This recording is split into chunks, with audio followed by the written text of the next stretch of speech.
which is quite the exceptional stream as we are going to be updating you on some major wildfires currently happening in California. Some of them particularly headed for Los Angeles. We have Dylan here with us that's going to be providing us most of the updates, as obviously on the access. So there is okay. So LFG is gonna hold a conference for in a little bit to update us. There are multiple structures that are being impacted. L- Los Angeles could be impacted. So we just ask everyone to be safe. Fire department is trying to do the best they can. They are actually holding a briefing right now. Or yes, they are holding one right now, and they have a mobile command center in the back, which they're taking all the information that the ground crews are giving to them. Okay. Now, if we look at hold up.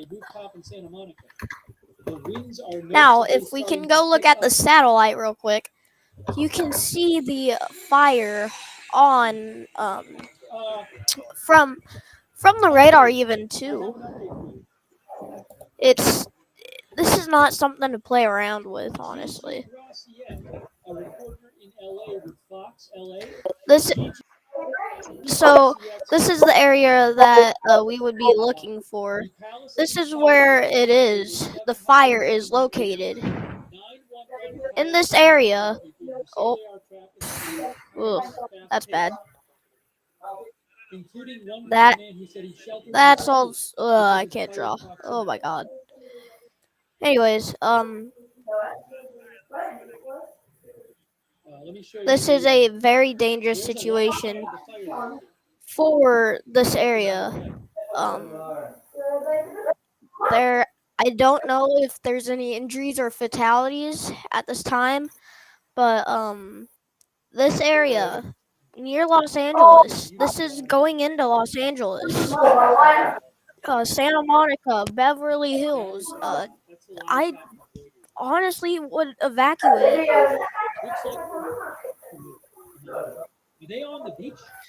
West Hollywood, Clover City. Not something to play around with, honestly. Now, if we go to a satellite, we can see the smoke. Wow, it's just a huge, big smoke plume. Now, that's not all. Um, we have other things. We have flight radar we can look at. Um, we have multiple helicopters that are and airplanes that are still coming in to help. As you can see in this area, there is definitely a lot of people here that are trying to put out this fire. This is obviously so yeah. This is a this this could hit Los Angeles, honestly. Yes, I heard it there. Um, I'm not sure, but I think there might be some evacuations going on in Los Angeles. Um, Not at this time right now, but they probably should get some out for Santa Monica and parts of Beverly Hills and West Hollywood need at to get least, details, right?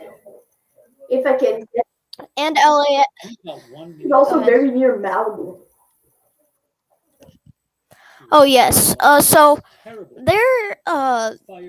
Yes. I'm pretty sure this interstate has been closed down at this time. It is true. Malibu, I think, has been impacted. But yeah, So as of you last can just see how big update, the.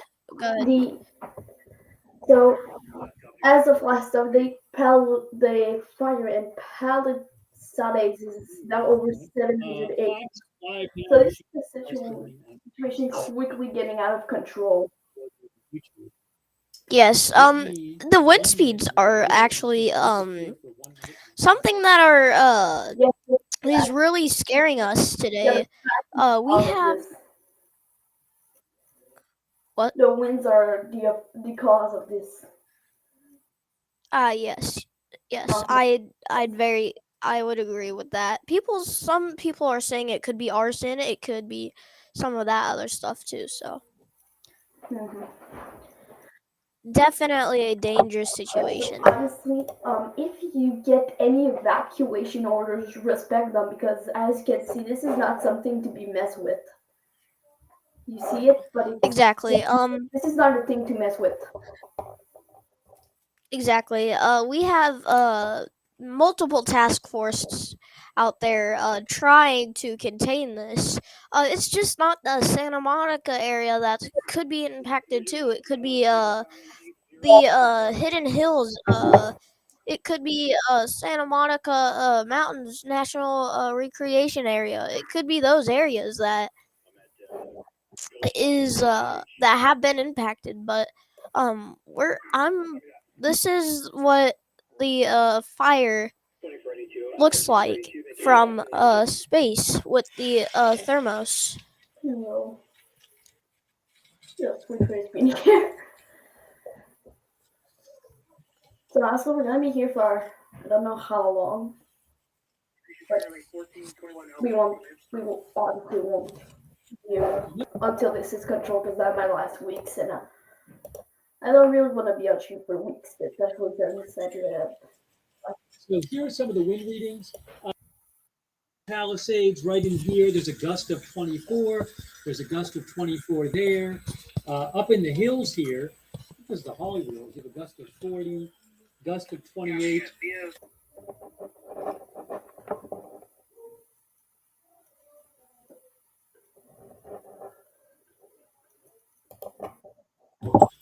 Okay, so the wind speeds could peak around 7 o'clock tonight around in this area. The wind here seems to be blowing down towards the water. That could maybe they're talking about possibly a wind Fully engulfs a house on live Fox from live now from Fox. Fully engulfed. People are abandoning cars out here, which is making the fire department really stressed out because they cannot get to those areas where the fire is at right now. And honestly, it's really a big deal because it's Los Angeles. Hey And guys, Los Yeah. Angeles NBC4, ground. NBC4 says LA police are on tactical duty. All officers to remain on duty. That's according to NBC4 LA. Oh, LAFD is now helping. Palisades, I see LA on B1.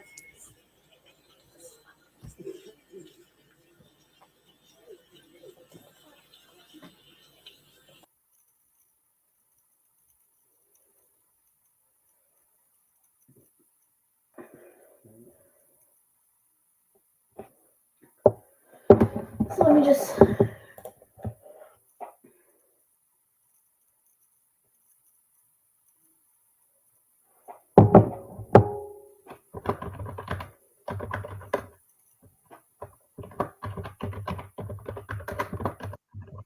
Look at this Oh wow. from 45 minutes ago. National Weather Service. Extremely critical fire weather conditions are expected across parts of Southern California tomorrow, January 8th. This is tomorrow. Santa Ana winds are ongoing and expected to intensify through Thursday. And you can see Los Angeles is in the red area. There's Malibu in the orange area. Santa Clarita is in that purple area. LA for Palisades, I see on B1 where you call it.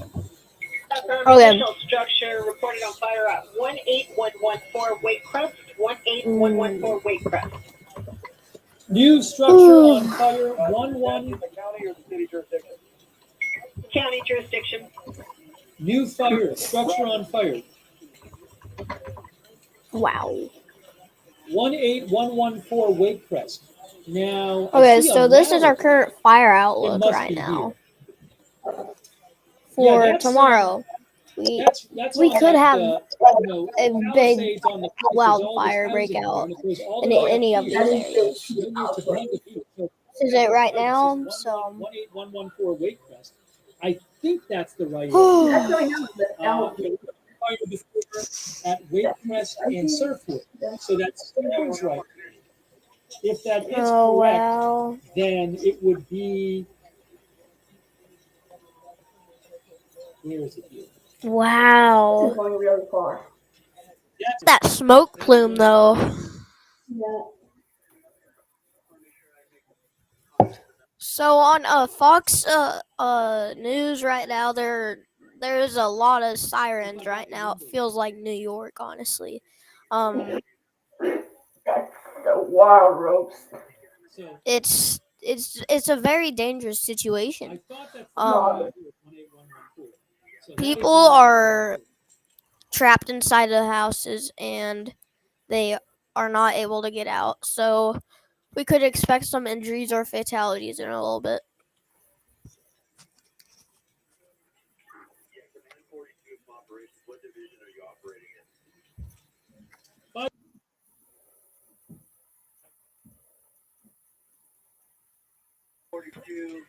We're operating over in with Structure Defense Group 2, which would be Division Alpha, I believe, Alpha Palisades Drive in Cascade. Oh wow.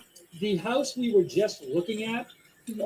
18114 Wake Crest in Malibu. I looked it up on Zillow and it says $3.1 million. Actually, $3.184 million is the estimated. So very Yeah. But this is expensive, very expensive real estate.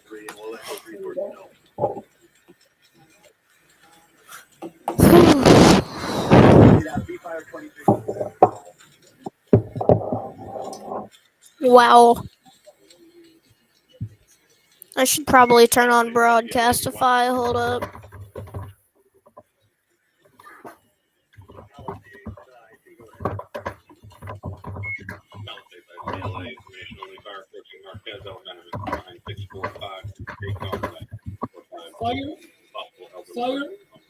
Fire approaching Marquez Elementary. Fire is approaching Marquez Elementary School. Wow.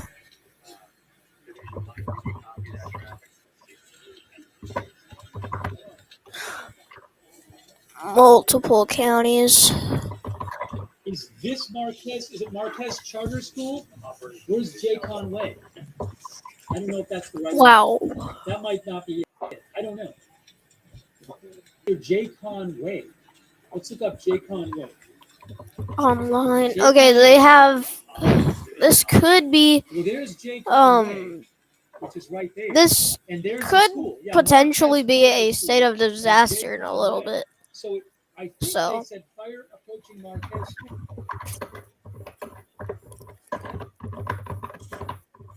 So it's very possible. I think that's the one they were talking about. Again, that is a school, and it's right near J. Conway. So that would be J. Conway. Okay.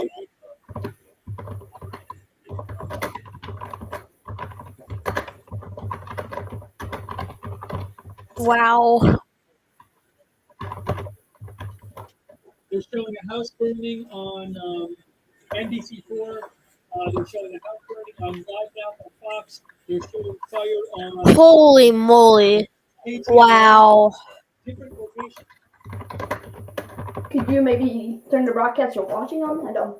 You might get a bit of copyright, but then Maybe. there's probably a way to figure out how to hide the logo. That's a shot of the fire. Yeah, I'm gonna have to figure out how to get it on here. I mean, the whole area I'm gonna pause it right now. behind those buildings is basically where Okay. Palisades is. It's all that smoke coming from. You can see the beach there. Wow. That's I'm what's in the just. Venice, I believe, in Santa Monica and Grand Palace. I don't think California has seen something that's going to be very impactful like this, especially when it's going towards the Los Angeles metro area.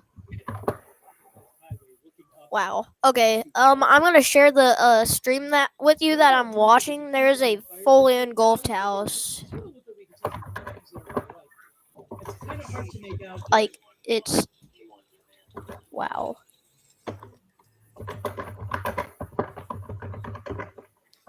Okay, I sent it.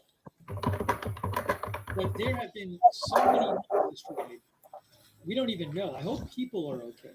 Wow. Oh, can you share it? Because I don't think my computer will support it. Oh, it's a live video right now. It's from a news feed, so I wouldn't be able to. Oh, B&O News Yeah, but can posted you a please video like of structures to burning share your too screen on? from John Michael Maybe. Lash. I'm going to actually post this in the chat. Posting a link to another Wow. video in the chat from B&O News from John. Yes. Okay. So I think there is sky cams that we can maybe see. That would be great. Yes. Okay. And then Matt Finn posted a video, a photo. Okay. Okay. Yes, there is cams. Okay. Out of the Palisades, which I'll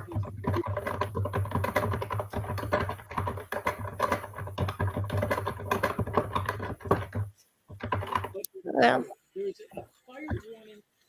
I mean, I think Palisades is under a red flag warning for the next Wow. 2 days.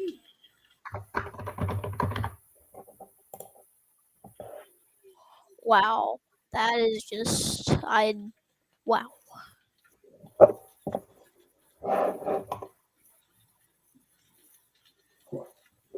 Along with other locations. Can you put it on your All screen? LAPD officers are supposed to remain on duty. Oh yeah. 6 p.m. and red flag warning until what is it? Thursday until Thursday at Okay, FD is now on the scene. You can share your screen. Okay, I found it. I found it. Okay.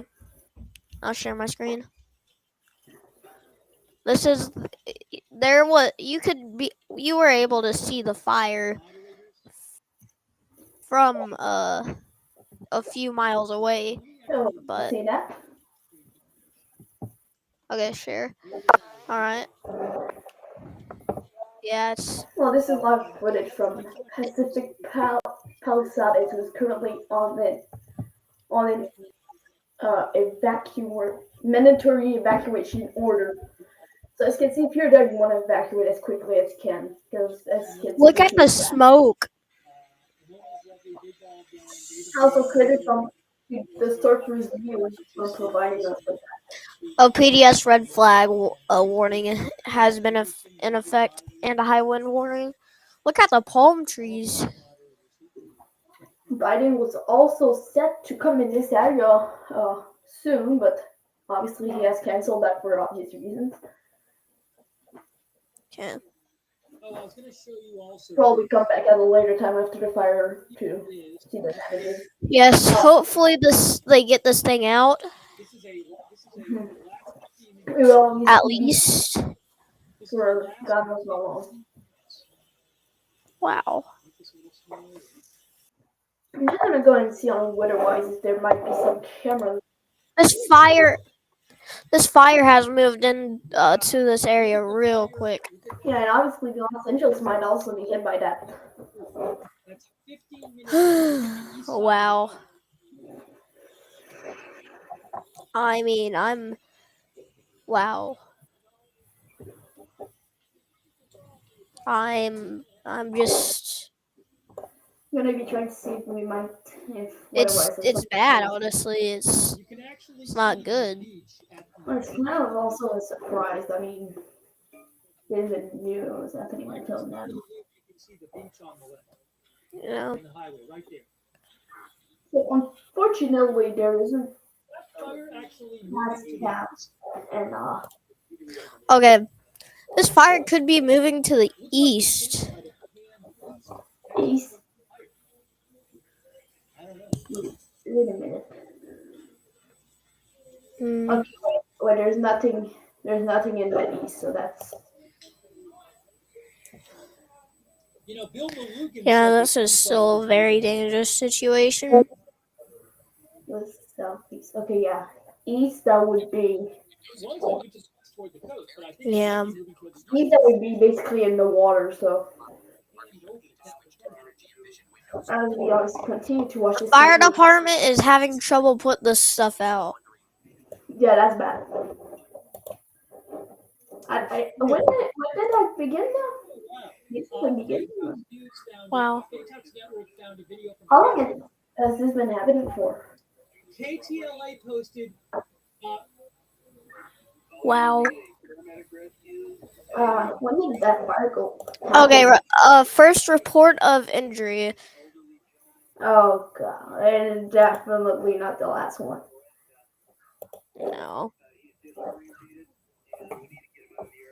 wow, Where is? elderly man disoriented walking the streets. So Again. the area that these fires are happening in are not.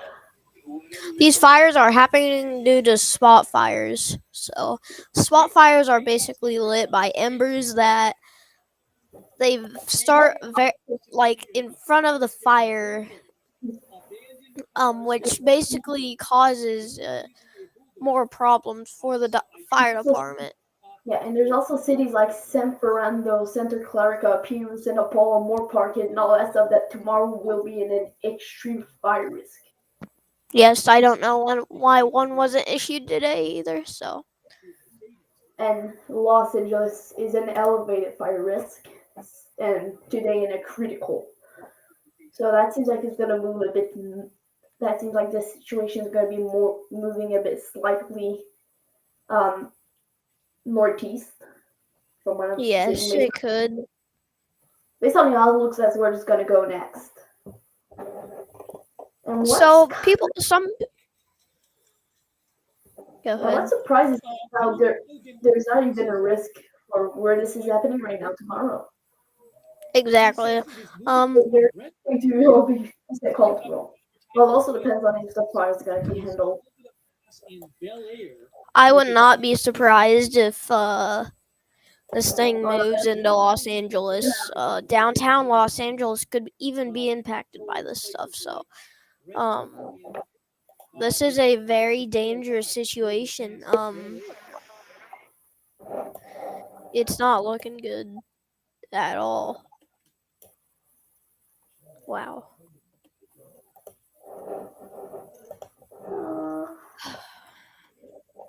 Wow.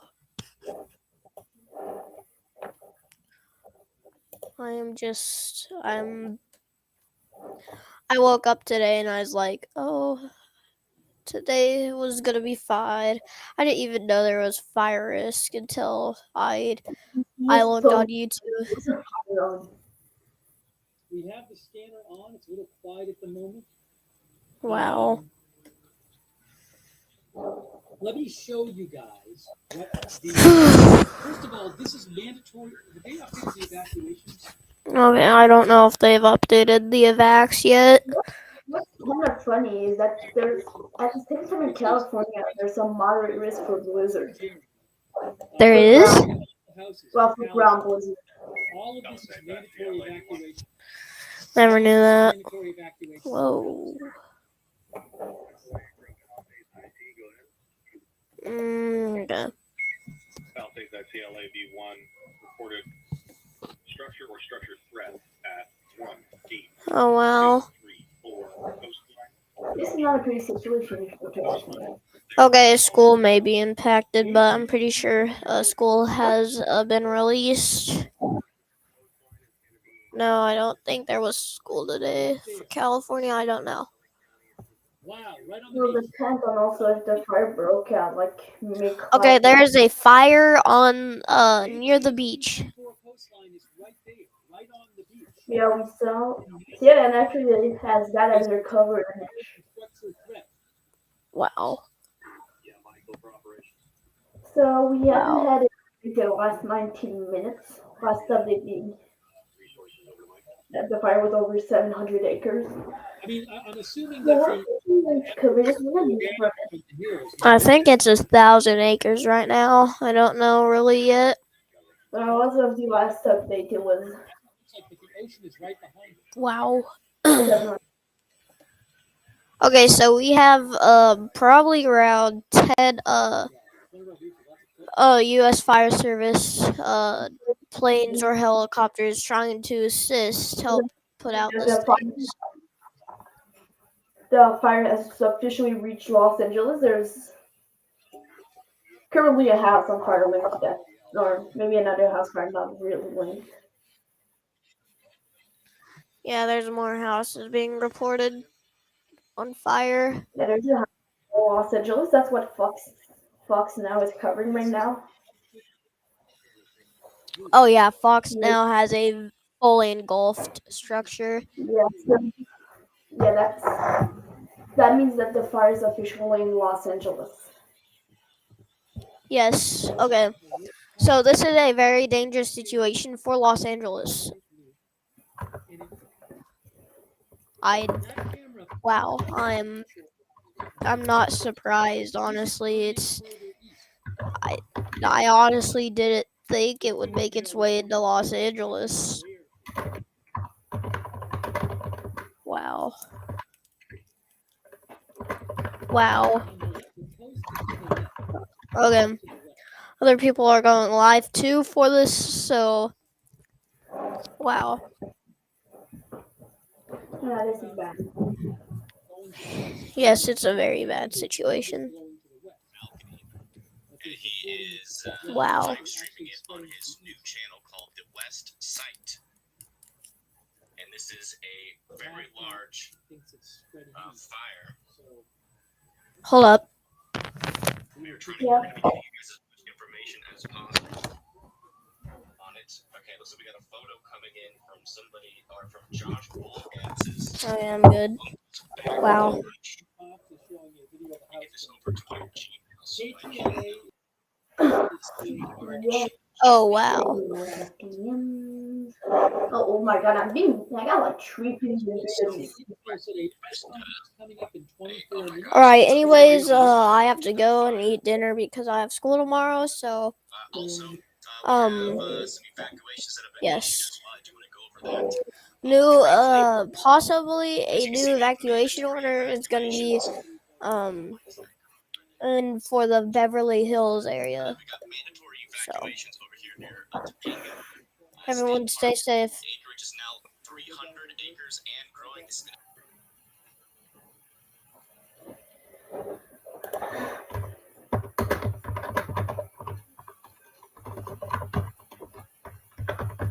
No, we lost the.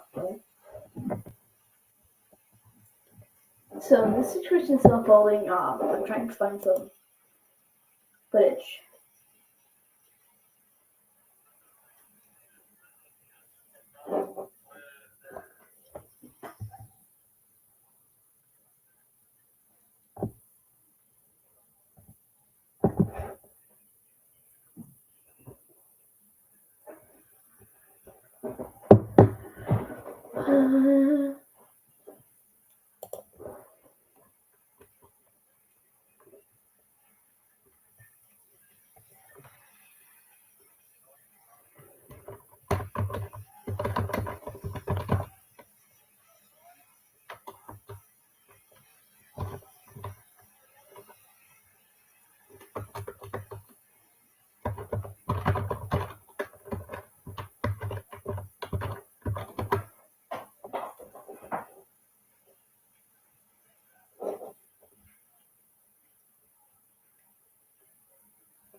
I'm trying to find some live images.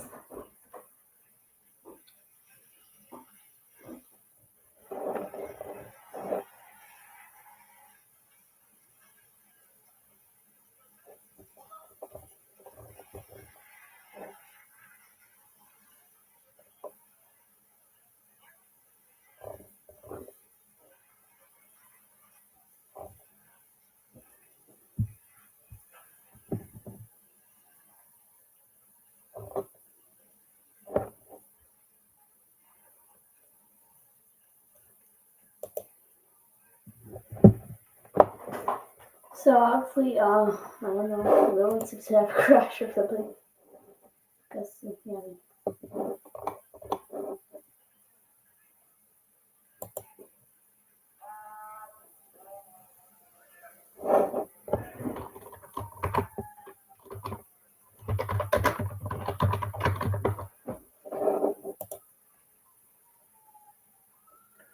Okay, so I'm gonna get it. I'm gonna put on the live stream, but that might become very laggy. Because my computer is really when it comes to screen shares.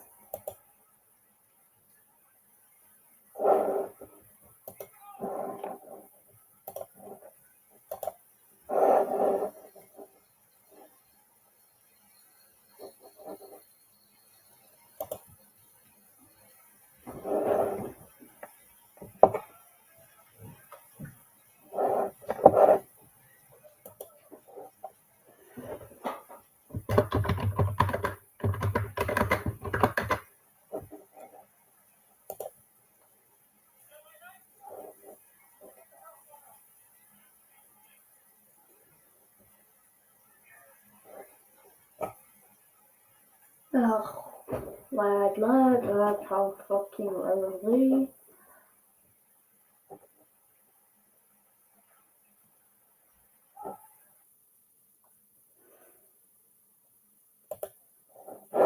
So we'll be taking a short break and we'll be right back.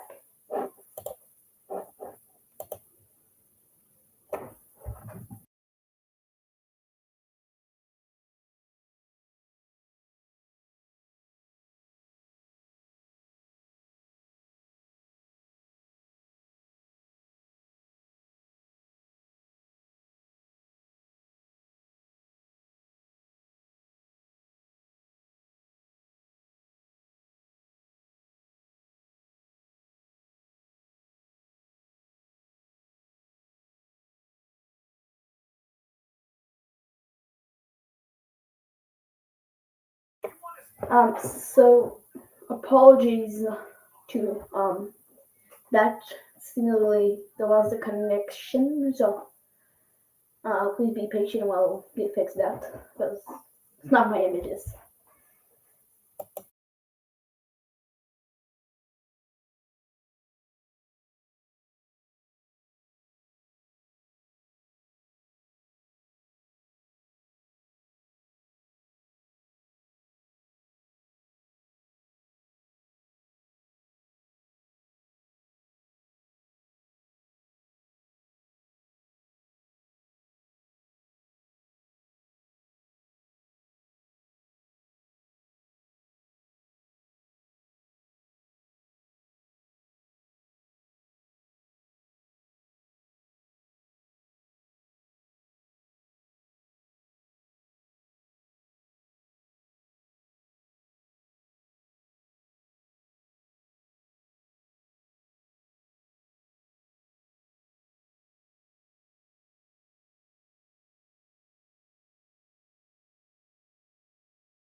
dealing with this.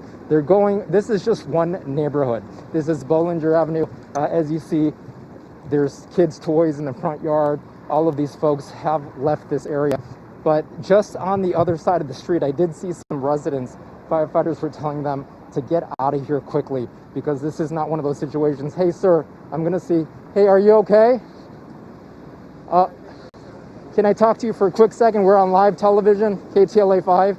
Are you doing okay, sir? Yeah, we're okay. I gotta get my elderly parents out of here. Okay. The fire department was excellent. They just helped to carry them into the car. Oh my goodness! Yeah. Thank goodness. So what's your name, sir? Mark. Mark. Okay. Thank you, Mark. Okay. And you're gonna get your elderly parents out now? Yeah. Okay. Thank you for asking. Please be safe. Okay. So, Mark, we don't want to delay him, but as you see right there are still some people out here. He was able to get up here earlier. I saw him drive up through that pathway where the dozer moved about 200 cars earlier. But this is what the firefighters were trying to get to because there are still people in their homes. There are folks trying to get to their loved ones, as you heard from Mark right there, elderly loved ones who couldn't quite get out. They were not mobile. I have seen people with their pets. I have seen older adults, people that are elderly with their canes and their walkers. So, of course, that requires the love and support from neighbors and people trying to get up here. So, as you see, Mark, his car is leaving out there. But this is what firefighters are dealing with, and unfortunately, this is an ongoing situation. Once they put a fire out, they got to move to the next location, and it keeps on going over and over. It's kind of a situation where it's a cycle, Glenn and Lou. That's the very latest out here. I'm going to send it back to you. All right, Gene, thank you. That's, you get the big story, and then you got the small stories like that, where this, can you imagine? You got to be concerned about your parents, and I got to get in there to get him, and it's it's hard getting out of there. It's also hard getting in. Yeah, and then also him saying that the firefighters helped him put his parents in the car. Just so great to see that. And Gene, from Palisades Drive, did you just take a left and then go up a hill into this neighborhood? Is that sort of how you guys got up there? Yeah. Well, it's a winding road. Yeah. So the way that we took our live truck is that pathway where the dozer took, that was up Sunset, and then it kind of winds around. And then what we saw is that as we're driving up the pathway to Marquez Avenue and Bollinger, it's not really easy to get up. You have to get through this steep terrain, a lot of beautiful homes. However, as I looked over to the right side of the live truck, the whole valley was on fire, which was quite devastating to see that. And then we made our way up here. Now this whole neighborhood, this is one of multiple neighborhoods out here in Pacific Palisades, but I'm still noticing people maybe across the street over there. Some folks talking to each other, see another car coming up on the street on Marquez Avenue. So it was not the easiest thing to get up here. Yeah. The good news though is that the firefighters are here. So they're Yes. trying to get these folks out, trying to help them as much as they can. If there are elderly people, people with pets or kids, they're giving them that assistance. So there's that. Yeah. Looks like a nice, quiet little neighborhood, too. And the houses seem really close to one another. It just shows the power of probably an ember, hitting that, unfortunately, that one house. Yeah, so that's what's been happening exactly with this wind-driven fire. It's very unpredictable. As you mentioned, what happens in these situations is that the wind picks up, an ember could fly into that palm tree, and we've seen it. The palm tree goes up in flames, and then next thing you know, across the street, there's some dry brush or a lawn, or a wooden fence in the front. That kind of thing goes up, and then next thing you know, firefighters are trying to put that out. So they're putting out multiple fires at the same time, simultaneously. So they are doing the best they possibly can, but this is one of those situations where, once again, the unpredictable nature of Mother Nature right now. So the wind is not helping them. And as you see in the background of this live shot, just the dark black smoke that's just looming in the skies. It looks very ominous right now. Gene, would you say that neighborhood's pretty much evacuated? Because other than those two emergency vehicles, it looks pretty quiet.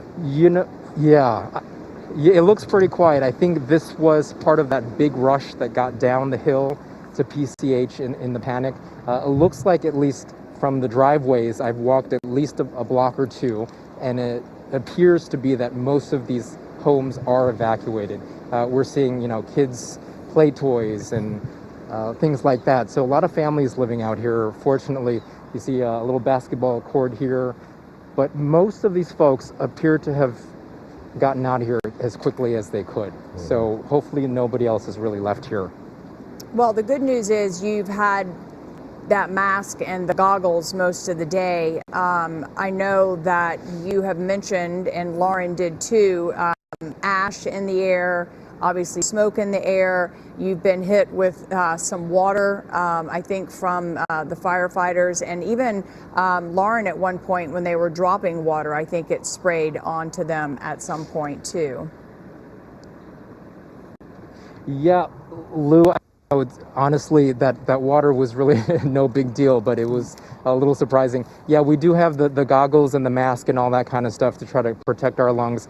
I happen to have asthma, so I just got to be careful. But even with all this gear on, I can tell you my eyes are burning. So somehow that smoke is just seeping its way through. And I had a little break in the live truck, and my eyes all red. You know, probably the least of everyone's worries right now. But I did encounter Andre and Lauren down the hill, and we were just kind of sharing with each other, hey, here's a mask, here's some water, take a little break, just be safe. And that's the beautiful thing, is everyone in this community, firefighters, as well as the media, we've all been just kind of supporting each other, checking on the elderly folks, making sure they're okay, and then just trying to connect them to the services that they need. But quite honestly, this street, as you see, Bollinger, Marquez Avenue, appears to be much more quiet. Just that one house that was up in flames, that is a total loss. Yeah, Gene, we were hearing about that one assisted living facility for seniors. And I guess, yeah, it was actually you who was talking to the woman who said there was a lot of them still up there. Have you seen any evacuation activity at all of those folks? We have not been able to get to that senior citizen's home or that community, but it appears as though, because we haven't heard from fire officials that there were any rescues or any emergency situations at that senior home, so it appears that everybody got out of there very quickly. So, you know, that is very good news, because we were very alarmed to hear that, especially when you have elderly folks and senior citizens who may not be as mobile. So your message. So this is all for the Palisades fire, which is approximately 1,200 acres. And to go into all the specifics, we have a list of 8 individuals that will speak for you today. After those 8 individuals, we'll have Spanish, and then we'll have follow-up questions. After that, we'll have one-on-one interviews and let you know when the next press conference will be. So we ask at this time, please silence your cell phones, turn down your radios, keep your sidebar conversations off to the side. But to begin with, we'd like to call up the fire chief of the Los Angeles City Fire Department, Kristen Crowley.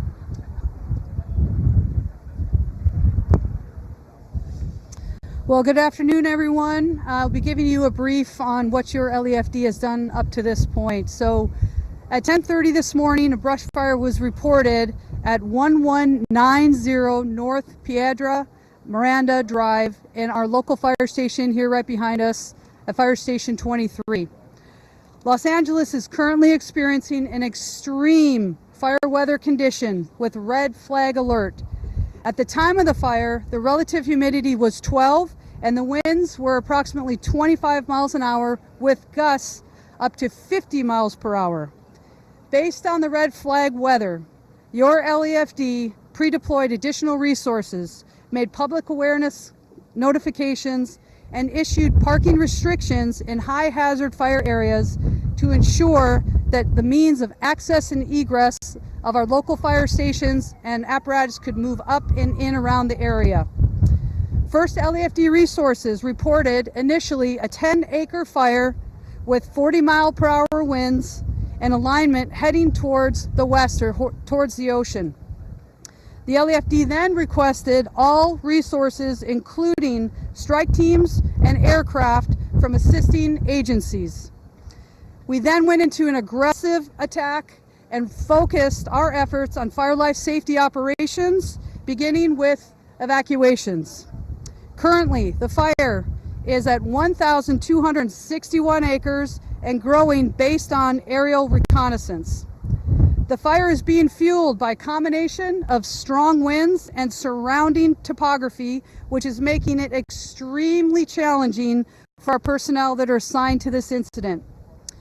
We currently have over 250 LAFD firefighters on scene, including 46 engines, 3 trucks, 5 helicopters, 4 brush patrols, 2 water tenders, 6 paramedic ambulances, 1 fast response vehicle, 1 advanced nurse practitioner unit, 2 bulldozers, 10 chief officers, fire investigators, and safety officers. Additionally, we are so grateful for the hundreds of law enforcement officers, partner agencies, first responders, and public work members that are engaged actively in this operation. PCH is closed from Lincoln Tunnel to Topanga Boulevard. Evacuation orders are in place for approximately 30,000 residents, including the Highlands area. North of PCH, south of Topanga Canyon Boulevard, east of Tuna Canyon Road, west of Seabreeze Drive and Surfside Drive. Our evacuation center is the Westwood Recreation Center located at 1350 South Sepulveda Boulevard in LA. The population threatened is approximately 25,748. Households threatened is approximately 10,367. Structures threatened are approximately 13,208. At this point, we feel very blessed at this point that there's no injuries that are reported. We do have reports of multiple structures that are damaged.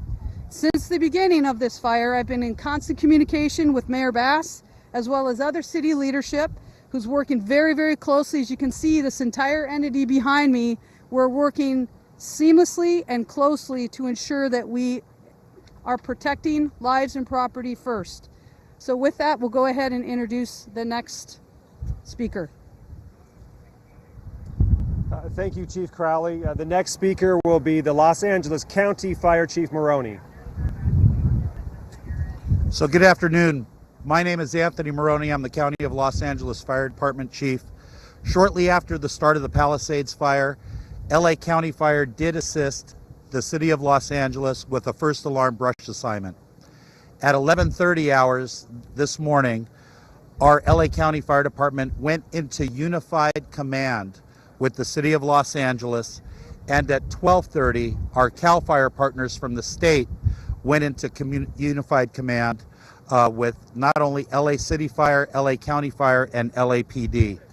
Currently, LA County Fire is providing aerial resources to fight this brush fire, including our Firehawk helicopters, our CH-47, part of our nighttime QRF resource that we have, in addition to our CL-415 Super Scoopers. We also have 3 engine strike teams assigned and almost 100 LA County Fire personnel. I want to let all of the viewers and listeners know that we are not out of danger. The National Weather Service has predicted that the winds are going to pick up and get worse. We're going to have the most significant wind event between 10 p.m. this evening and 5 a.m. tomorrow morning. So it's incumbent that everybody have a wildfire action plan for their home. If they live in a brush-covered area, please visit the LA County Fire Department website for Ready, Set, Go information. So that's fire.lacounty.gov/RSG. And for the most up-to-date incident information and emergency preparedness information, go to lacounty.gov/emergency. Thank you. Thank you, Chief. During emergencies, always by our side is our friends from law enforcement. So we'd like to invite LAPD Chief of Police Jim McDonald. Thank you very much. We are here in a support role to our fire partners. Just a quick rundown. We have over 100 officers here deployed, another approximately 60 ready to be deployed once a mission is given to them. So far, the major job for our people have been evacuation, traffic control, allowing ingress and egress to emergency vehicles, and those can be helpful.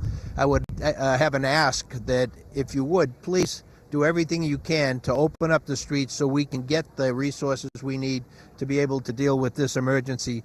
Please please take this wind emergency very seriously. As you heard from the speakers before me, this is something that is going to get worse throughout the night, so we all have to look out for each other. Areas of evacuation so far, about 30,000 people have been evacuated from a total of 10,000 households or 15,000 structures, to include businesses and other buildings so far, with no injury. So we're very thankful for that, but we truly ask for all assistance that we can get in making this as smooth as we possibly can. Thank you. Thank you, Chief McDonald. We'd also like to call up LA County Supervisor Lindsay Horvath, please. Thank you. My deepest thanks to the first responders who are working tirelessly to fight this Palisades fire. Moments ago, Chair Barger signed LA County's emergency proclamation for this fire, for the severe wind event and all of the fires related to it. As the National Weather Service predicted, this is a life-threatening situation. To our Palisades and Topanga community under evacuation order, please leave. Ensure your home is unlocked, the power is off, and making sure first responders can easily access the structure. This is essential to keeping you safe and to allowing fire and first responder personnel to do their work. For our unincorporated communities in Santa Monica Mountains, including Sunset Mesa, Topanga Canyon, and Malibu, all under evacuation order and evacuation warning, please ensure you are checking emergency.lacounty.gov and heeding all door-to-door information from our LA County Sheriff and Fire Departments. Thanks to our partners at the Topanga Coalition for Emergency Preparedness, who work year-round to practice evacuation drills and emergency preparedness, and they're working tirelessly right now to ensure information is shared across Topanga. For those with livestock, the evacuation location is Pierce College. For those needing small animal evacuation location, the Agora Animal Shelter is available to you. Thank you to Governor Newsom for your quick support and coordination. Thanks to Mayor Bass, to Councilmember Park, and all of the council members in the city, and all our partners, city, county, and state, united working together to keep people safe and address this fire. The county and city of Los Angeles have a lot of experience in unified command. This emergency is no different. We're dedicating every resource we can to urgently contain this fire. I want to extend my gratitude to the Los Angeles County Fire Department, the Sheriff's Department, the Office of Emergency Management, and all of our county partners. I know LAUSD officials also wanted to be with us, but given the conditions, that was challenging. A few school updates. Topanga Elementary at Woodland Hills Academy will be relocated all week. Palisades and Marquez Elementaries will be relocated at Brentwood Science Magnet for tomorrow. Paul Revere Middle School will be relocated at University High tomorrow. Pali High School is not in session this entire week, and Canyon Elementary will be relocated at a location to be determined. To those affected by the Palisades fire, I know today is terrifying and it is painful. Please know that you are not alone. The County of Los Angeles and all of our partners are here together to stand with you and be in support of you. Thank you again to everyone who is contributing resources to this incident. Your partnership is appreciated and it is essential to keeping people safe. Thank you very much.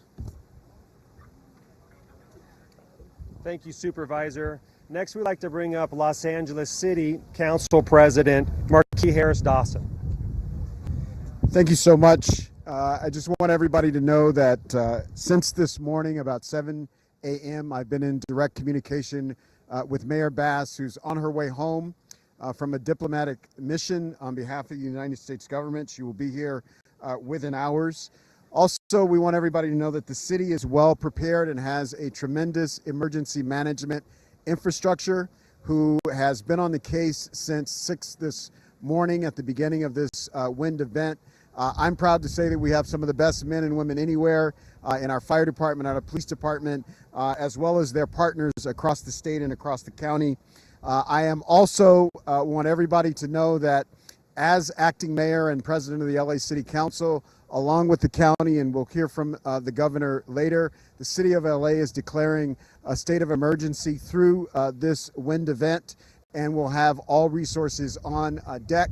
And our ask, our personal ask, and we'll hear from the council member from this district, but if you can stay off of our roads, please do so, to allow emergency vehicles to go across the city. And also remember, we'll continue to drive this home. The worst and most severe part of this wind event is yet to come. So if you're around the city and you have been spared, be thankful, but also be on guard. Bring your lawn furniture in, and again, help us by staying off the roads. And I will ask the council member from this district, who's been on the street since early this morning, making sure the neighborhoods have the information that they need and resources that they need, to come to the podium, our own Councilwoman Tracy Park. Thank you everyone for being here, and Council President Harris Dawson. I want to begin by thanking all of our public safety partners. LA City Fire has over 250 firefighters on the front lines in the hillsides right now, actively fighting this fire, supported by more than 100 firefighters from LA County Fire, as well as additional resources from Orange County, Ventura County, CAL FIRE, and neighboring cities, including Arcadia and Santa Monica. I also want to thank our partners in law enforcement for their terrific coordinated response with us today. LAPD, LA County Sheriff's Department, CHP is here, as well as our park rangers. Obviously, the scope and scale of today's fire here in the Palisades has been terrifying. We are so incredibly grateful for the swift response. And to my constituents here in the Pacific Palisades, I want to reiterate, this is not a drill. This is an actual public safety emergency. Areas west of Mandeville Canyon and north of Sunset have been ordered for evacuation, so please make sure that you are packed and ready to go and complying with all directives being given to you by law enforcement and our partners at the fire service as well. LA City is activating emergency shelter at Westwood Recreation Center. People in the Palisades who have been displaced by today's events are invited to go there. We are working with animal services to receive and care for pets that are being displaced as well. And as additional resources come online, we'll be providing those updates for you. Local residents should follow along for additional information and updates through official city channels, as well as LAPD, LAFD, and LA County updates, as this is a dynamic situation. This is a fast-moving and growing fire at over 1,200 acres at this point. And with the predicted wind patterns and continued weather event, we expect the situation to continue through the evening. It may take our partners at Fire a couple of days to get the situation under control. It may be some time until people are allowed to return to their homes and residences.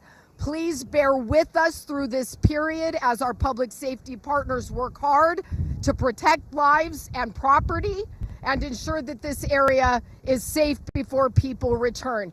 In the meantime, if anyone needs additional assistance, I would welcome them to reach out to me and my team. All of our contact information is at cd11.lacity.gov. Thank you to my friends and constituents, and thank you to all of our partners, including Governor Newsom, for being here with us today. Thank you so much. Thank you, ma'am. We'd like to now ask Council Member John Lee to please speak. First of all, I just want to thank all the firefighters who are on and first responders that are fighting this fire right now. Also, a big thank you to all the organizations throughout the city, county, and state that are assisting our firefighters in what they need to do today. As chair of the Public Safety Committee, it's my job to monitor situations all throughout the city of Los Angeles. And the most important information that I can share with you today is to all of our residents. As soon as we get any new information, we are trying to disseminate that as quickly as possible. It's important that you listen to that information. As someone who represents a district that is commonly affected by fires, I'll tell you one of the issues that we ask our residents to do is, if you're asked to evacuate, if you're asked to stay off the road, whatever it is that we're asking you, if you're in one of those affected areas, that you don't create additional problems for our firefighters, so our firefighters can focus on what they're supposed to do, and that's getting this fire out. Thank you all for being here. Thank you, Council Member. And now we'd like to ask the Governor, Gavin Newsom, to please speak. Thank you, everybody. A hell of a way to start a new year.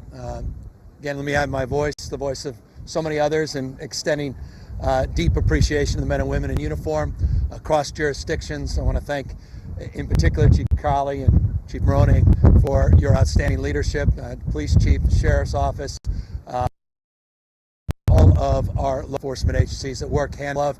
There is simply no better mutual aid system anywhere in the United States of America, and you're seeing it now at scale once again here in Southern California. I say once again because we were here not too long ago, the Franklin fire, a few weeks prior to that, the Mountain fire, November, December, now January. There's no fire season, it's fire year, it's year round, and it's incredibly important that we heed the warnings, the calls, that we're not out of the woods by any stretch of the imagination. You may feel at home that you're fine down in Riverside County, San Bernardino County, down in Ventura County, other parts of the state, but there's a reason we pre-positioned hundreds of assets and personnel on Sunday in anticipation of this wind event. 110 engines specifically were sent down, 45 by CAL FIRE, 65 through our mutual aid system, through the Office of Emergency Services, water tenders down here, 7 new helicopters we brought from Northern California down to Southern California. We just brought our C-130 down from Northern California. It already just had its first drop. By no stretch of the imagination are we out of the woods. You heard Chief say 10 p.m. tonight till 5 a.m. tomorrow will be peak winds.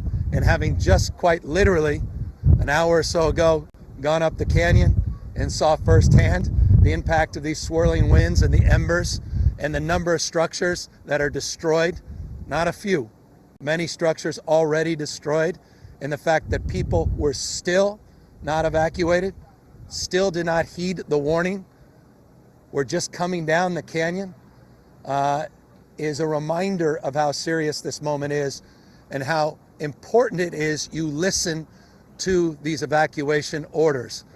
We've all been to memorials. I've never been to a memorial for a building, but for family members and loved ones. I know you cannot say this enough. It's foundational. One other thing I want to say, because you can't say it enough, is expression of gratitude. The President of the United States happens to be in town. It didn't take more than a text message to get the FMAG approved, which means we're getting reimbursed for the vast majority of these costs. No politics, no hand-wringing, no kissing of the feet. The President of the United States said, yes, what else do you need? Emergency proclamations being drafted as we speak. And I just want to thank the President, because that's something I don't take for granted and something we should not take for granted at this moment in American history. So thank you, President Biden, as well. Final point. We encourage you. You heard all those websites. I don't want to burden you with any more except one. Fire.ca.gov. And why do I say that? Nothing like it in the country. It's nothing like that we've seen in any jurisdiction around the world. 3D maps and live cams on fire.ca.gov would also show you the evacuation orders. I encourage people to take a look at that site for information. And of course, ready.ca.org to make sure that you're prepared as we work through yet another extraordinary month in this fire year, perpetual fire year here in the state of California. Thank you again to all of the folks behind me and the outstanding leaders. leadership of all the elected officials as well. And forgive me, one point I'd be remiss. Thank you to Mayor Bass, who was on the phone immediately, making sure even in absentia that she's here organizing everything she can to make sure we're successful as well.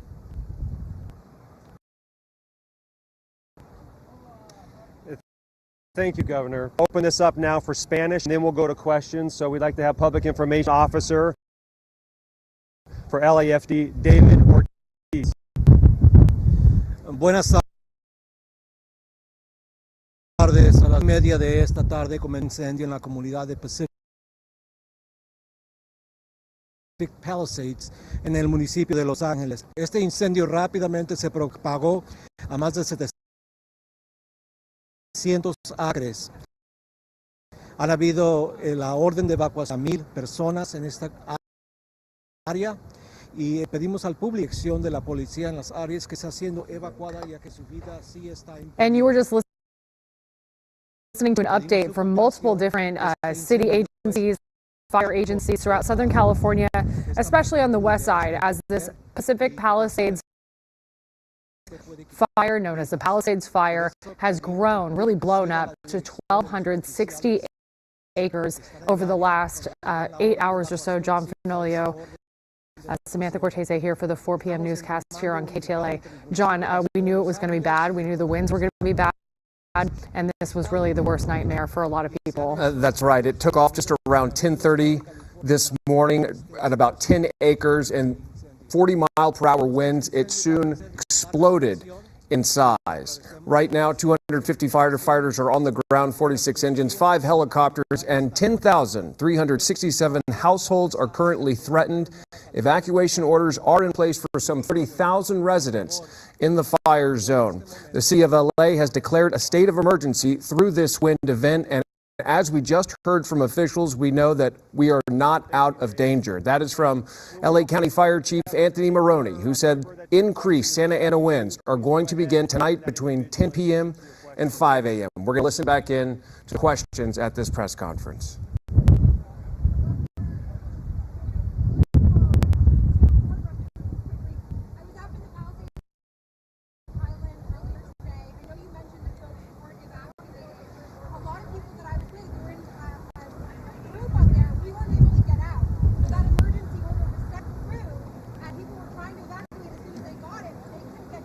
Yeah.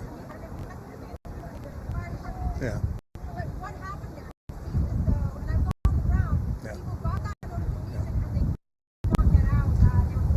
No, I will leave that to the folks that are organizing. Maybe Chief, you have some thoughts on that specific example. Sure. So the specific question was in the Palisades area or the Highland area, you said, where it was challenging for the constituents to evacuate. We did push affirmation for people to evacuate. Now, the lean forward posture, and I want to talk about that first and foremost, was communicating the potential threat of what was coming. That information was out. It was out early in regard to everybody be ready, set, and go. When that go order came out, at that point, that is that very important point where the public can and should heed that warning and start to evacuate. Now we know there's limited access and egress in certain areas within the hills right behind me. So with that, that's what we believe did happen. People did evacuate. It was slow to evacuate.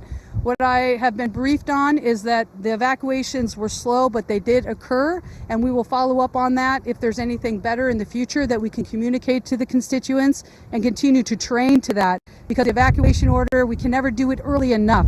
So with that, we want to continue to work with the community, ensure that when that evacuation order happens, that they can evacuate in a timely manner. But we understand what you're saying. Sure.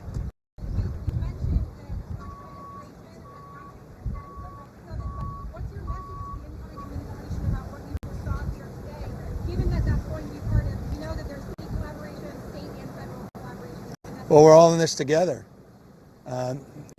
None of us are asking for respective political identities around here. Everybody's rowing in the same direction.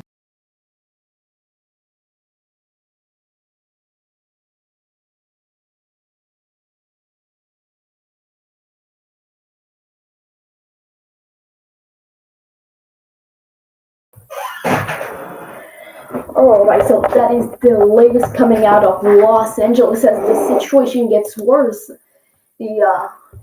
So here's what to retain from that press conference that we have listened. That's not over yet, but you gotta figure that questions are coming. So first up for the Palisades fire, that has grown to 1,262 acres. So that fire is getting way out of control. And now, so here's what to retain. So now, this situation is not getting calm. I'm going to tell you this right now. It's not calming. We're expecting peak winds from 10 p.m. to 5 a.m. So what I'm going to show you is the situation. So just going to be quick. It's a map of the evacuations. So let me just put it. So that is, as you can see. So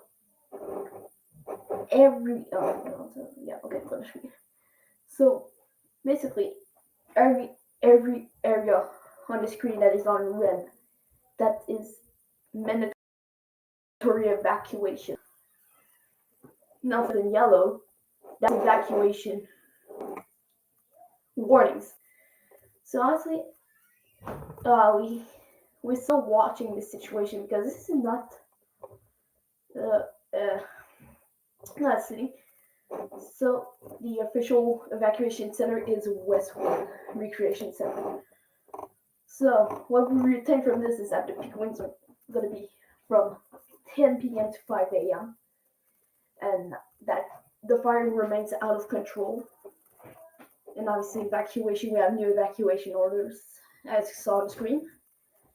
And probably the most major coming out of this press conference is that Los Angeles are declaring the state of emergency.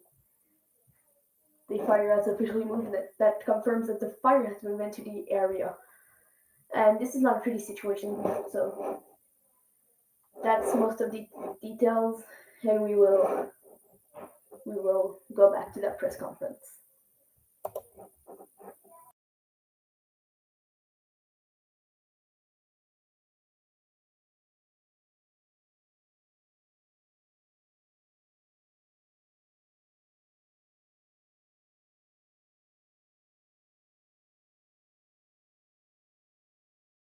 Very difficult for our aerial assets to actually make a difference for the folks on the ground. It could be 30 to 40 miles an hour sustained. We do have history of operating with high gusts, but it really isn't effective because as the water exits the bottom of the drop tank, it just gets carried away by the wind and never reaches the ground. So there really is no point to putting people at risk if that firefight isn't making a difference. Okay. Was your answered question? Your question answered? Yeah. Well, that's the beauty of automatic and mutual aid. So there's automatic aid agreements between all of these agencies here. They brought their additional boots on the ground. And as the governor mentioned, we have state mutual aid. So CAL FIRE's come in. We'll get the appropriate quantity and type of resources to mitigate this emergency. And it's an opportunity of neighbor helping neighbor. And we will do the same thing in Northern California when they need it. Yes, ma'am.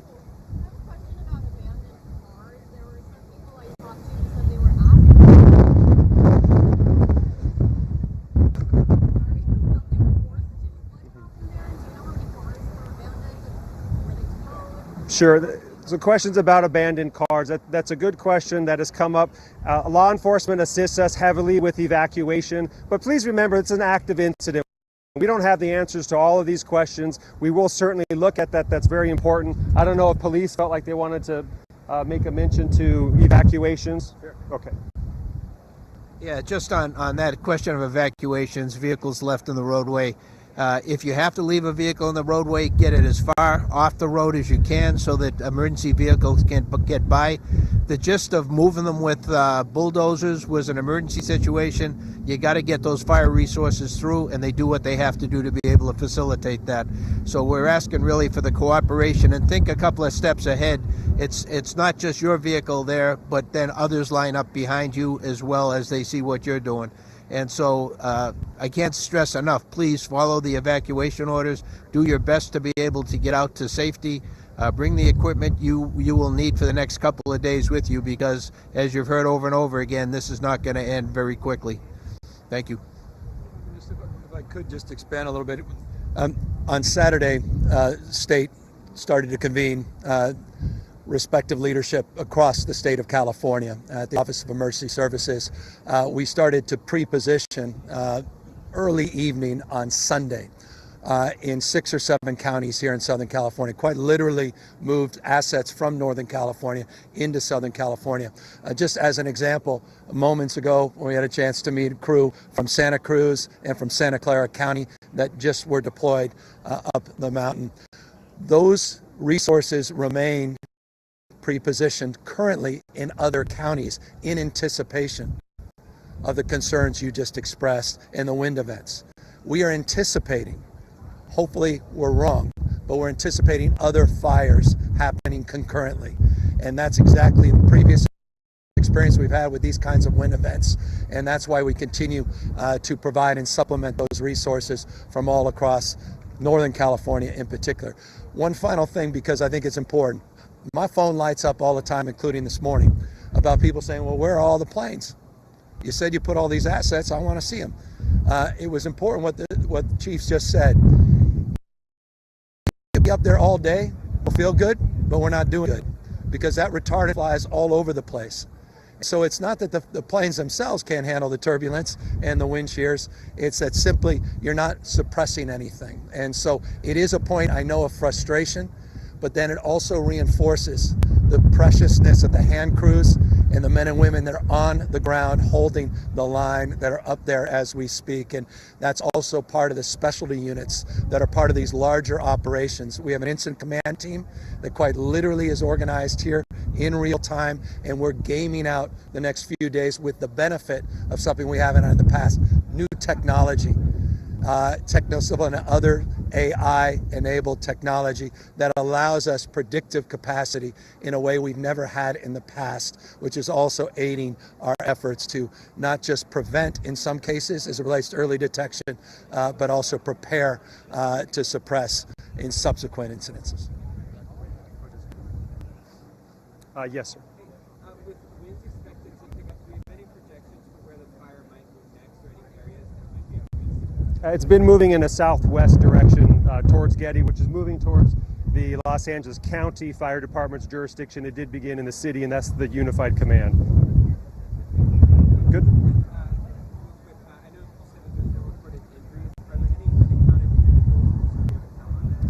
Not that we're aware of at this point. So that is part of the process. They are having evacuation groups that are looking at that, but we're not aware of any individuals unaccounted for. We did receive multiple 911 calls for a particular address. We did send resources in to rescue people.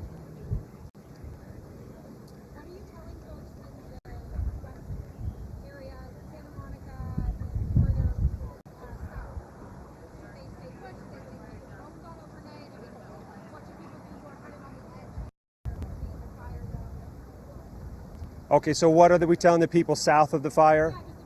Yeah. You want me to take that, or anybody else? Okay. Thank you for asking that question. Our question was, what are we communicating to individuals that are south of the incident? I think it's really, really important for the entire public to understand, as you can see, how dynamic these winds are and how quickly they can change on a dime. So you may think, okay, I'm safe. But the key is the communication, listen for those evacuation orders and warnings, and also be super hyper diligent in regard to what could happen. If an individual within the community wants to lean forward and to say, I'm not going to risk anything, I'm just going to go to a different area where it may be safer. Just know from the south, and with the winds as unpredictable as they are, there's very, very much at risk. So we want people to be very cognizant of that, make good decisions, make sure they can understand real-time information, and we will communicate that and articulate that very clearly. But this is very, very, very dynamic. And you can just, by standing here, seeing us with the wind gusts and with the predictability of this wind's going to get worse tonight. So we want people to lean forward, ready, set, go, and be ready. Thank you. Thank you. We're going to go ahead and conclude the press conference at this point. We'll let you know if we have another press conference tonight. That's not necessarily likely. There will be PIOs available here for additional questions. Tomorrow morning at 8 a.m. we do anticipate to have another joint press conference. Thank you all for sharing this important information. All right, you've been listening to a press conference there from LA County and LA City fire officials, along with other local and state leaders on the Palisades fire, which has now scorched 1,260 plus acres. This is an emergency wind event, an emergency fire event. We know that about 10,367 households are currently under threat from this fire. Some 30,000 residents have been forced to flee their homes as a result of this wind-driven fire. And they had to flee quickly. As we saw today, a lot of questions about the evacuation process. And I think, as Fire Captain Eric Scott said, well, this is an ongoing situation. Also, the fire chief, Crowley, said that as well, that they did their best in trying to get people out. A lot of people abandoned their cars. We're told some may have done that at a law enforcement directive. They were just trying to keep people safe. But in that time, it did create some sort of traffic backup of law enforcement and emergency officials getting to the fire line. Some were concerned about, we'd been talking about all day, a senior living facility that had residents inside that were unable to evacuate. And now we've learned that there are no injuries reported. They are not aware, law enforcement is not aware of anyone unaccounted for, and resources have been sent to rescue any of those people who were stuck in their homes. That's good news. That's right, but the danger persists. We heard from LA County Fire Chief Anthony Maroney. He said, quote, "We are not out of danger," noting that another significant Santa Ana wind event is going to pick up tonight between 10 p.m. and 5 a.m., potentially fanning these flames that have already threatened so many people. We want to take you now live to KTLA's Rachel Minitoff, who is at the scene of the Palisades fire. Rachel, what are you seeing there? John, Sam, we are on Sunset and Via de la Paz right now. We're at the 76 gas station right across from the Gelsons, and over here, several of the employees and owners have been hosing down the building, trying to prevent the flames from jumping over here. Hi, may we talk to you live on air? Sure. Yes, go ahead. How are you? Hi, tell us your name. Robert Munikosh. Robert, tell us what you're doing here. I noticed that you were hosing down the building. Yeah, well, we're just trying to put a little bit of a barrier. I don't think it's going to do much, and we evacuated my staff and we shut off the gas pump breakers. And so we're just going to maintain and stay here for as long as we can, and then take off. Have you been given any official orders from police or fire at this point? Yes, evacuate. Yeah. Okay. So, and then I have a station down at PCH in Sunset that palm trees caught fire and the Vaughns caught fire, is my understanding.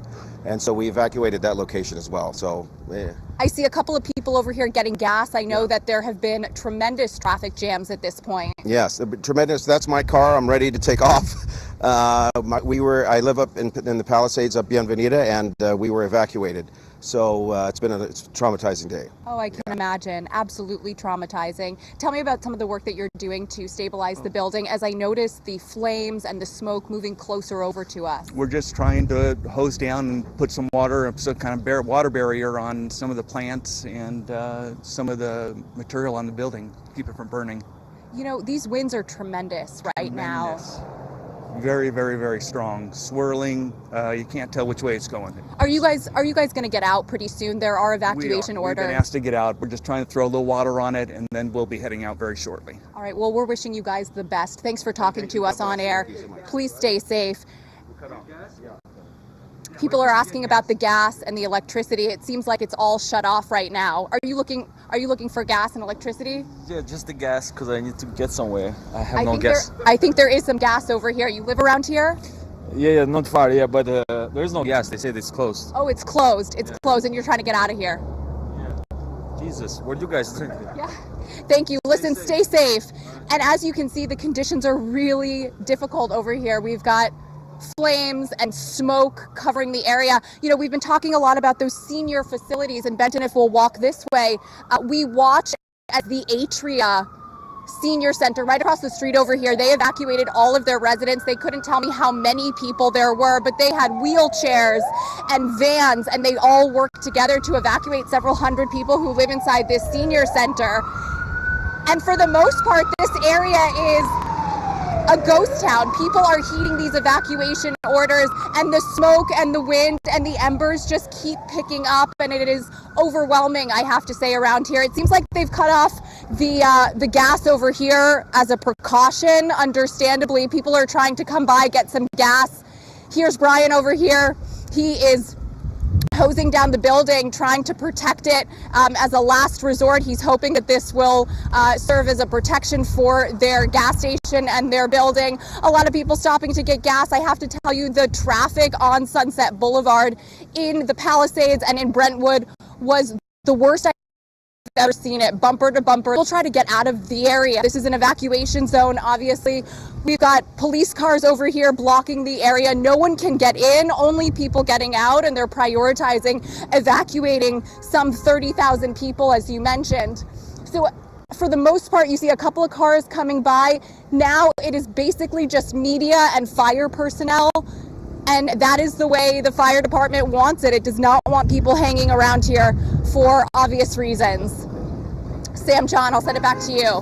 Rachel, thank you for that report. Stay safe out there. Make sure you get your respirator on. We know that the air quality out there is bad. It's dangerous. Keep up the good work. We want to bring you now to Casey Montoya, who's got a live look at your first weather right now. Casey, we heard the LA County Fire Chief say that we're not out of danger distance. No, because the winds are not going to peak until tonight. Overnight is when we're going to see the worst. And, you know, we have what we're calling a particularly dangerous situation from the National Weather Service. And that started at noon and lasts until 4 o'clock tomorrow for the LA and Ventura County areas. But there are also some major concerns for Orange County and the Inland Empire as well. So we do want to show you current temperatures outside. Of course, we're seeing warmer weather at the coast, as we typically see from these Santa Anas. Those winds, they just warm up as they descend down the mountain. But you can see much cooler for these interior spots, thanks to those Arctic air, or that Arctic chill rather, coming in from Canada. Sustained double-digit wind speeds for most of Southern California right now. And again, the gusts are going to continue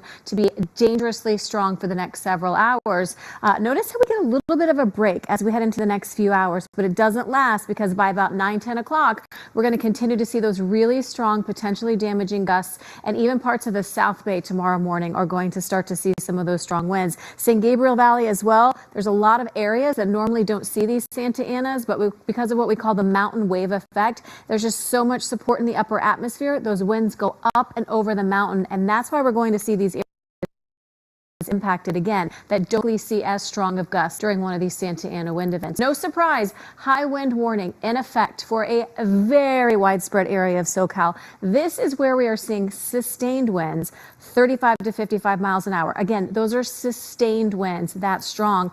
Gusts 60 to 80 miles an hour. It's very likely that we will see some isolated gusts from 80 to 100 miles an hour. Again, Category 1 hurricane starts at 74 miles an hour. We've already seen gusts in SoCal topping that today. Wind advisory in effect for this area, shaded in tan until 2 o'clock tomorrow. That's where we're seeing gusts around 50 miles an hour. If you've been with us throughout the day, when we started at 11, these numbers were in the 30s, but as those cold northeasterly winds have really picked up, we see the atmosphere drying out even more, and now we are down below 20% all across SoCal, which does give us this elevated fire danger. You've seen it happening before your eyes all morning long. Fire weather watch and fire weather warning in effect until Thursday for everyone shaded in red. So why is this all happening? Well, this cutoff low, again, coming from Canada, so it is very cold air. As this high pressure has gotten closer, it's what we call tightening of the pressure gradient. So notice how those lines get a little bit closer together. That gives us stronger wind gusts. It'll continue to give us those strong wind gusts through tomorrow, but notice by tomorrow afternoon, they kind of ease up a little bit as this system starts to move off to the east. And that's when the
Division Sierra, go for branch 5. Branch 5. Hey Sierra from branch 7. Can you relay to operations that the fire has moved to the west of Topanga Canyon and advise them that we'll need to bring resources in from the west? Hey firm, I'll update operations. Move west of Topanga and all resources will come from the west. Hey, break operations, Division Sierra on command. Division Sierra from operations, go.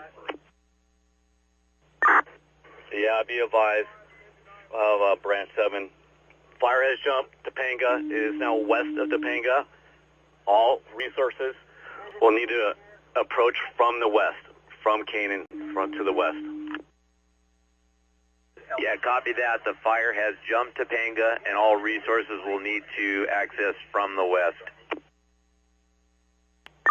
Okay, firm. LA, Palisades Air Attack. Palisades Air Attack, go ahead. Correction on the release, tanker 107 returning San Bernardino. Air Attack, that's 107 returning San Bernardino, empty, ETA 5, released.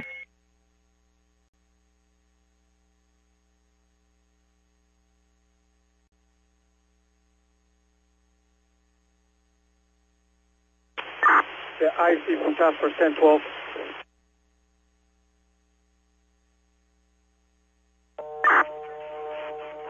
For operations. Yeah, Task Force 1012 is available for reassignment. We're on the 500 block of Palisade Drive and Sunset.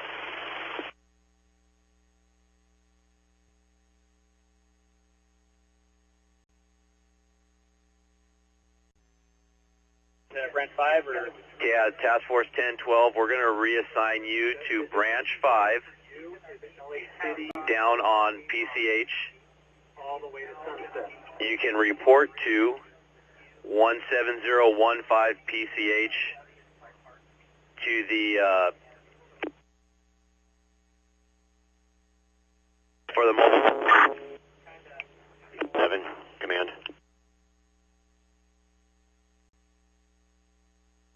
You're going to be on V-Fire 25. Copy, V-Fire 25. Repeat the address once again. 17015 PCH, Mobile Home Park. Reporting to Branch 5. Roger.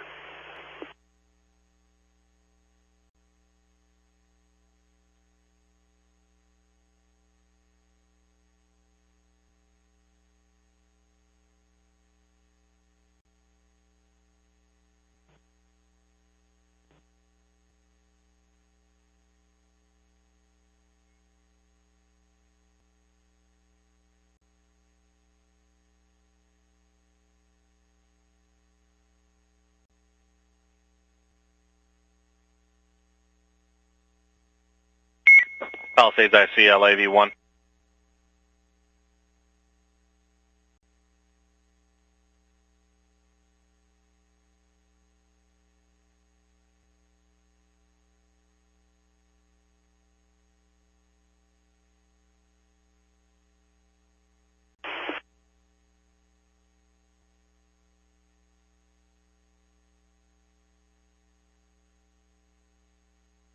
Palisades IC, LAV1.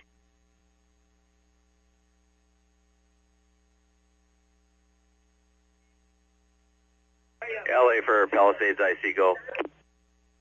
Palisades IC, LA, reported structure fire. 3802 Castle Rock, 3802 Castle Rock. Additional smoke alarms all off clip top. I think that's now Division Sierra. Is that correct? Mike is now Sierra.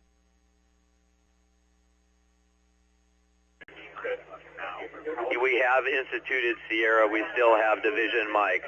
The address was 3822 Street again. LA confirming 3802, 3802 Castle Rock. Castle Rock, one word.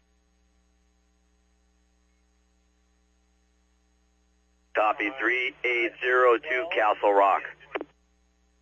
Affirm.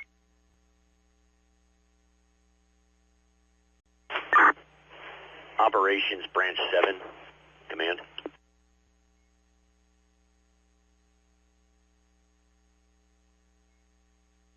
LA County, Quebec 2, Flight of 2, Super Scoopers, just leaving the fire scene at this time. We're showing Van Nuys in about 3 minutes. Quebec 1, Quebec 2, copy, released, back to Van Nuys, 3 minutes. Palisades ICLA V1.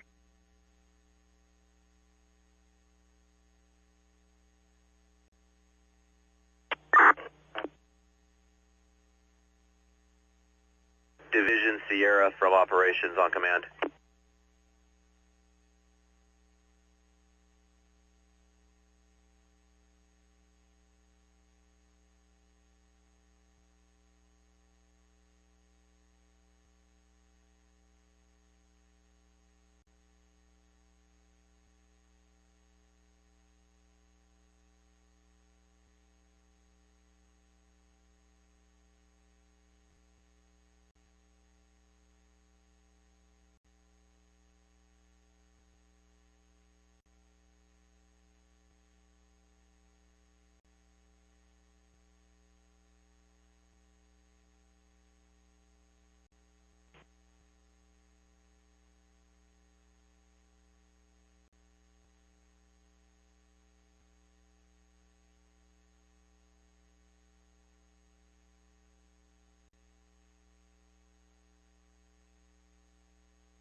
Palisades ICLA V1.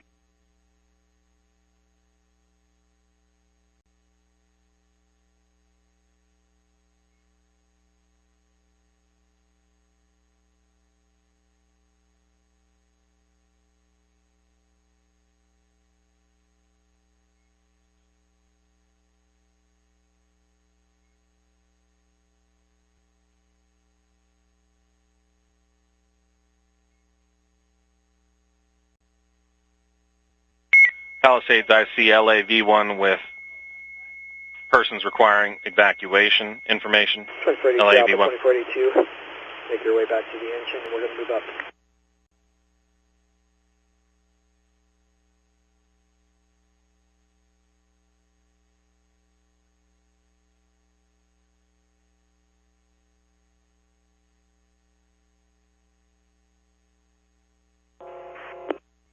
Yep, LA from Palisades Unified IC, go ahead.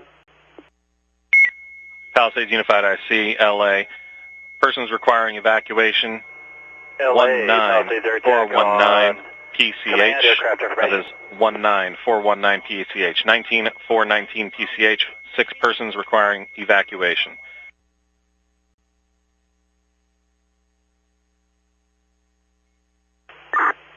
Copy that. Operations, did you copy that?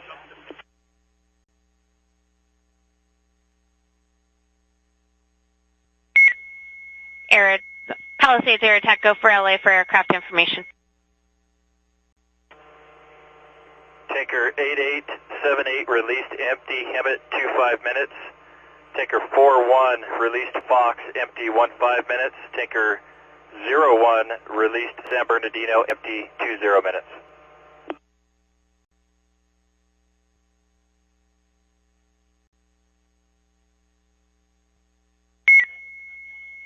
Palisades Air Attack, LA copies all. And LA, if you can check with Fox Tanker Base, see if Tanker 122 is on the ground. If they are, we'd like to hold them. Copy 122 on the ground, request hold.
operations, branch 7 on command.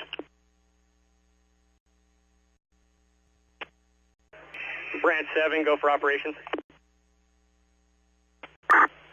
Okay, so we put the branch break at Coastline Drive and PCH, everything west of that, all the way up through Topanga Canyon up to Mulholland will be branch 7.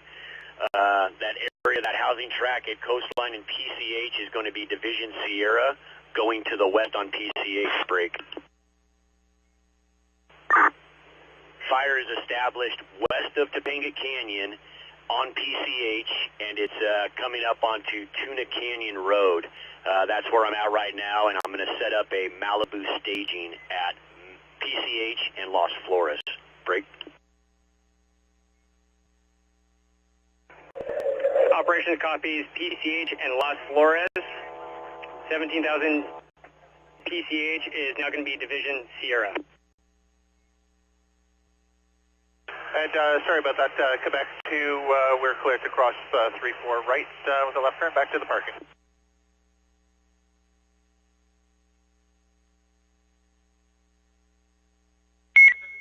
Palisades air attack, LA with aircraft info. LA Palisades air attack. Palisades air attack. Fox is advising that Tanker 122 was already en route back to McClellan. Their ETA is 45. Good copy. We'll release it back to McClellan. Copy.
Palisades off, sell it A on V1.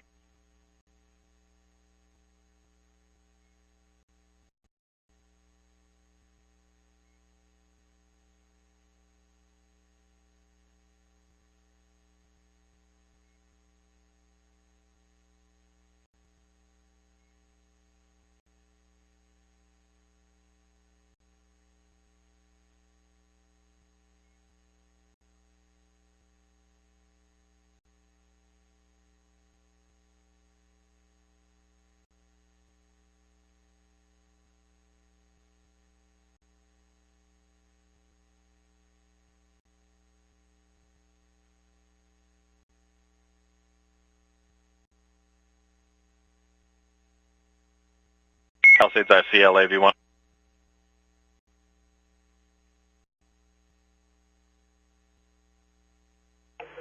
Last one, unit with traffic for operations, go ahead. Palisades operations LA V1 passing along reported structure fire, Kingsport Drive and Malibu Vista at the corner, Kingsport and Malibu Vista, 18450 Kingsport.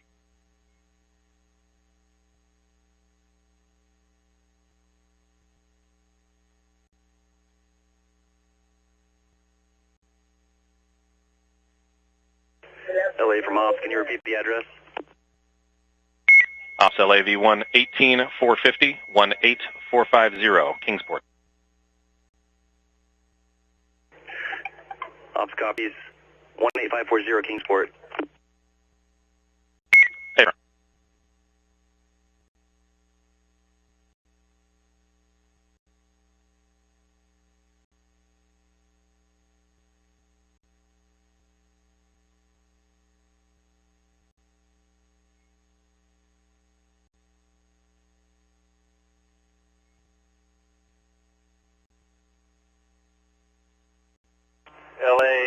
Palisades Air Attack aircraft information. Palisades Air Attack, go ahead. Release tanker 02 back to Fox, empty, 15 minute ETE. Bravo 78 released San Bernardino, 20 minute ETE.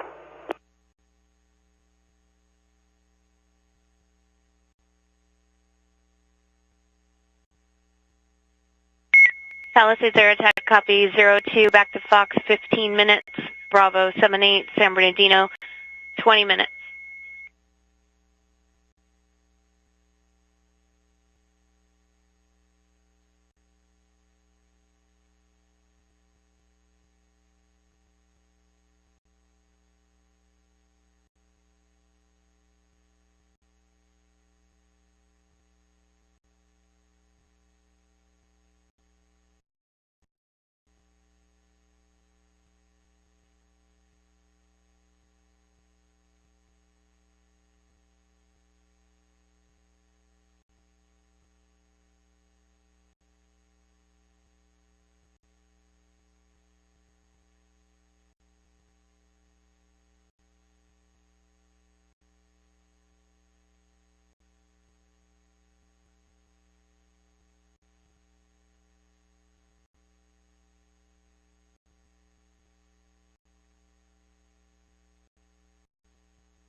Charlie, Division Sierra on our command.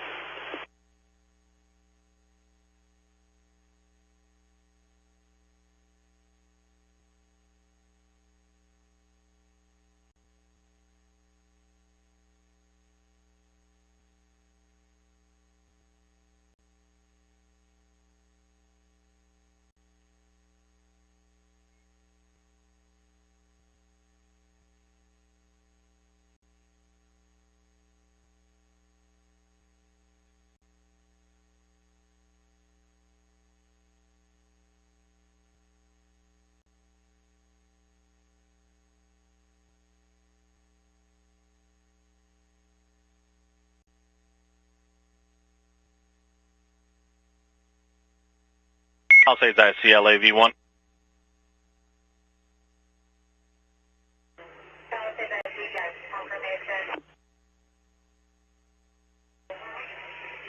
LA from Palisades IC, go ahead. Palisades ICLA V1. Reporting party at the Getty Villa Museum is advising the structure's catching. 17985 PCH, 17985 PCH, Getty Villa Museum. IC copies.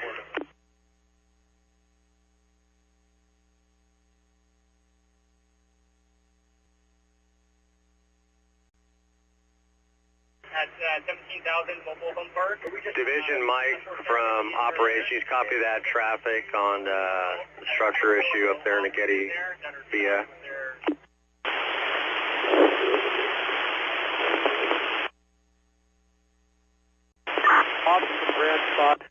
Branch 5 from Operations on command.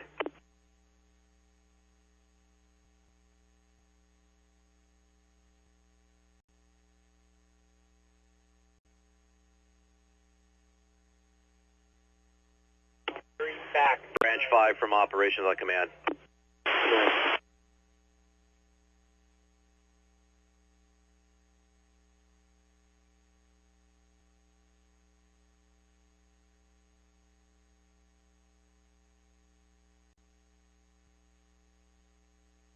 Uh, 82 Charlie from Operations on command.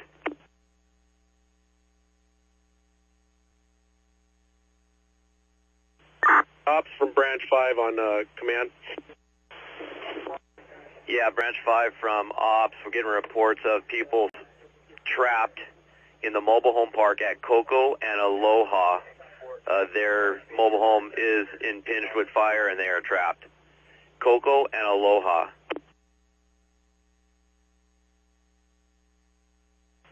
Coco and Aloha, we'll see if I can get some resources on it. Also, be advised, this incident is now to the east or southeast of Temescal. It has jumped. I'm looking at the neighborhoods. If you take Temescal and PCH, between Sunset and PCH, neighborhoods on both sides of Temescal are immediately threatened. Yeah, copy that. Operations from 82 Charlie on command. Ops from Branch. Make Juliet will end at Temescal and pick up another division from Temescal going east, and let me know what that is. I need resources for that. Yeah, Branch 5, copy that.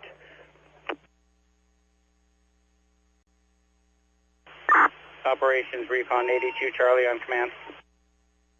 Yeah, 82 Charlie from Operations. We were running through Branch 5. We've got reports of civilians trapped on Coco and Aloha within the mobile home park, if you can get to that location. Roger that. Coco and Aloha, mobile home park. We're en route.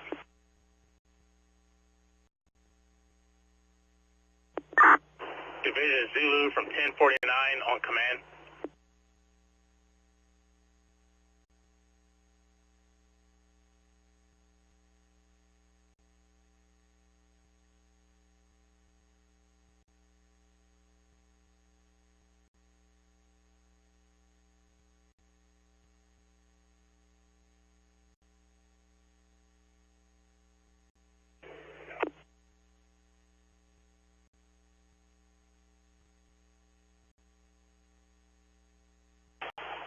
Command, come over.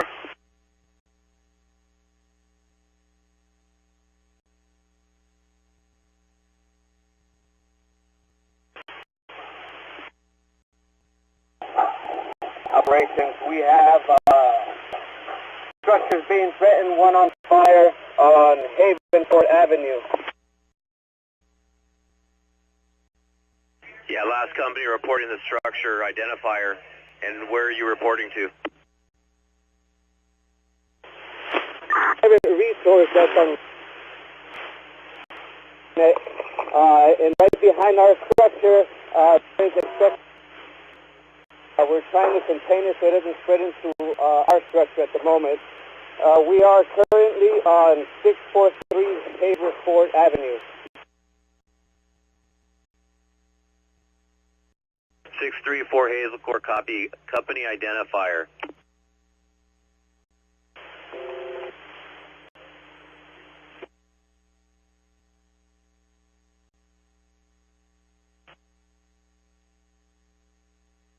Private resource, we checked in earlier with command.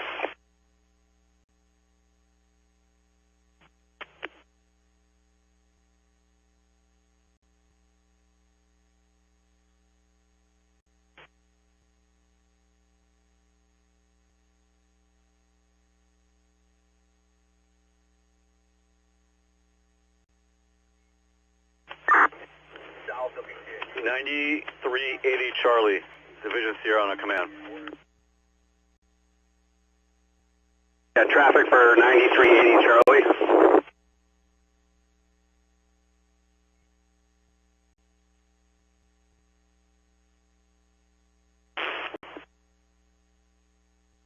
Traffic for 9380 Charlie on command.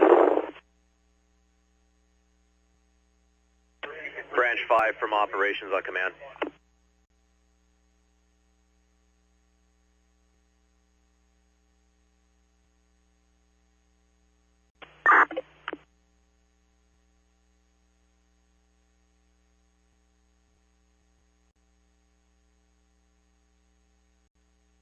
Branch 5 from Operations on command.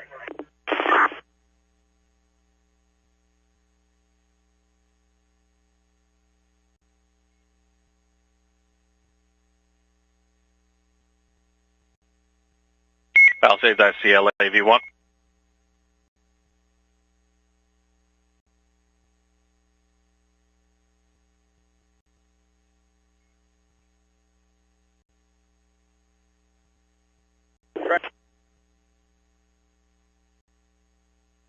Vision Sierra, 9380 Charlie on command.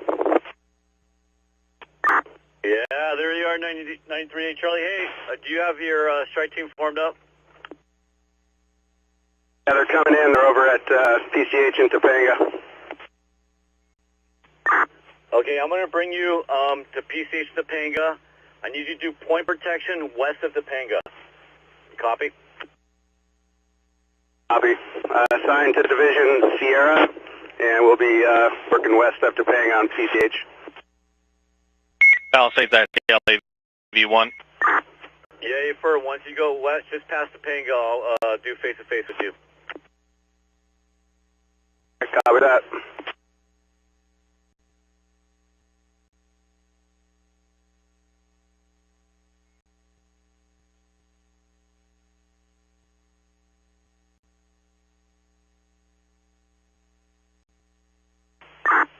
Sierra from Task Force 43 on command. Go ahead, 43.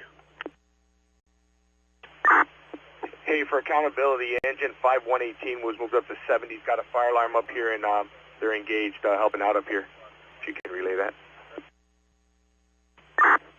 Yeah, copy. I'll relay that. Hey, Break, when able, let me know when you can release some resources. I'm going to start moving resources west of Topanga. Copy?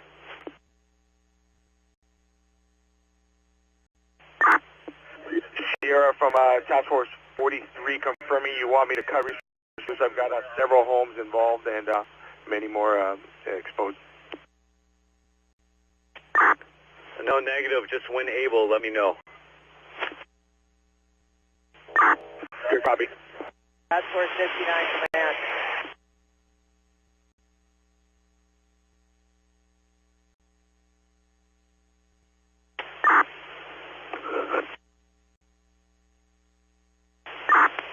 Division Charlie, Task Force 59 command.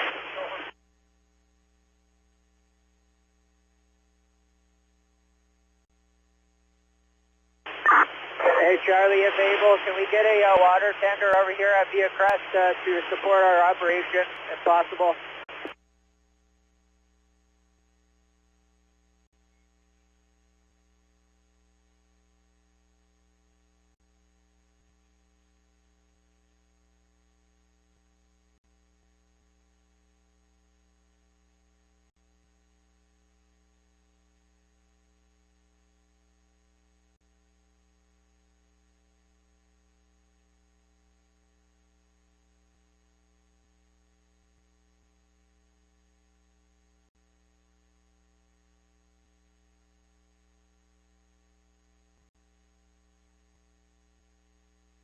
Palisades Ops LAV1.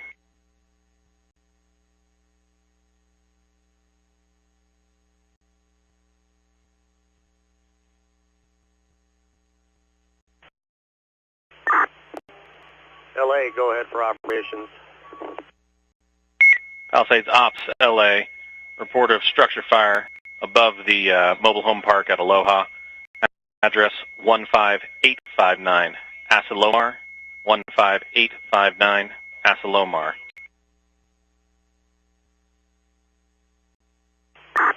LA operations copy. We have resources in there. Understood. Thank you. LA copies. Ops aware. Resources on.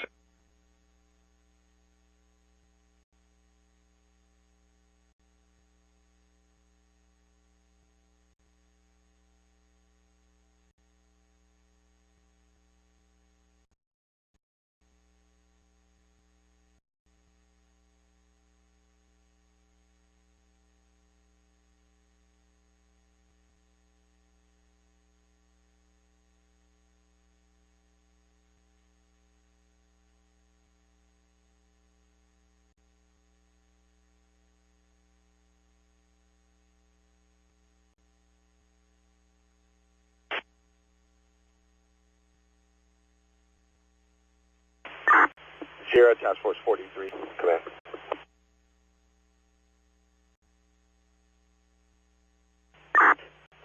Okay, Task Force 43, Sierra, go on command.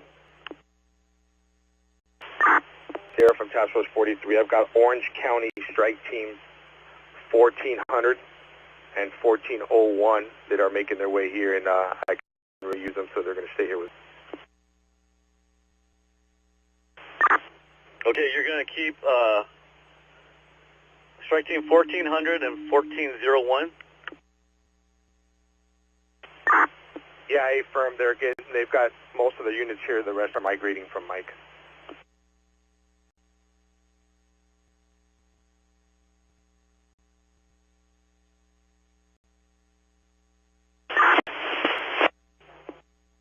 LA 2452, 2482. Okay, Task Force 43, that's a good copy. 2452, 2482.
Hey, 1142 Foxtrot, Division Sierra on command.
Operations Branch 7, command.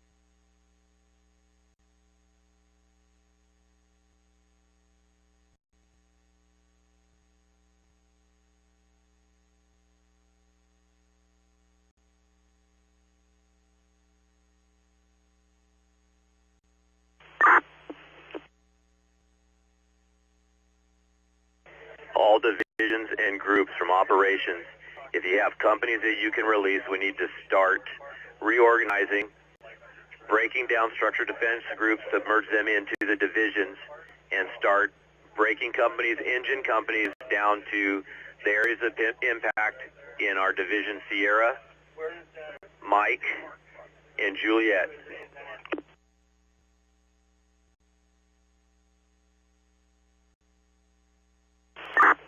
In 9380 Charlie.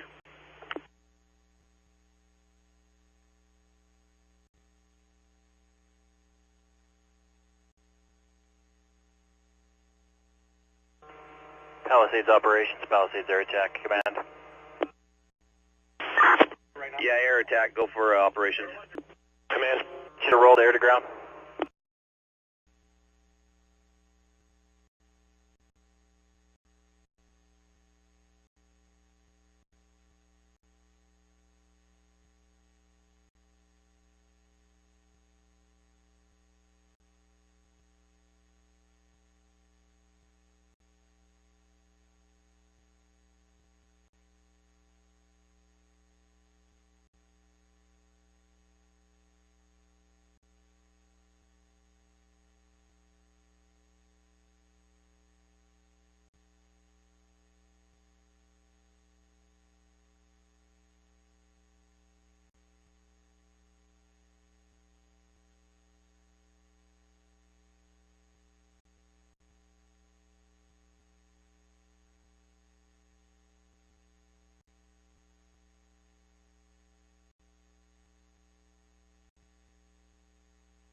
Hey, Branch 7, AC5 on V1.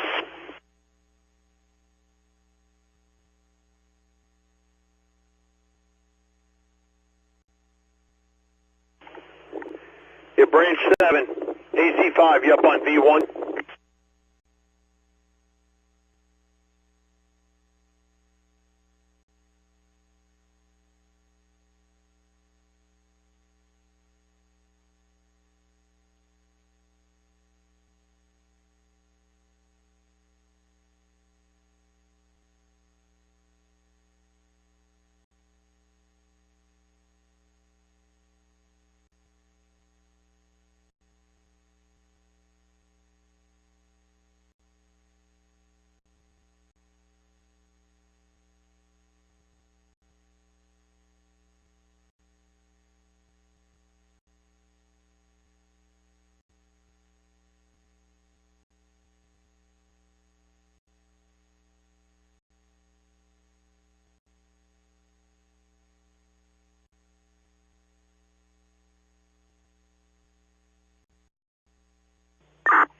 Operation Structure Defense Group 2.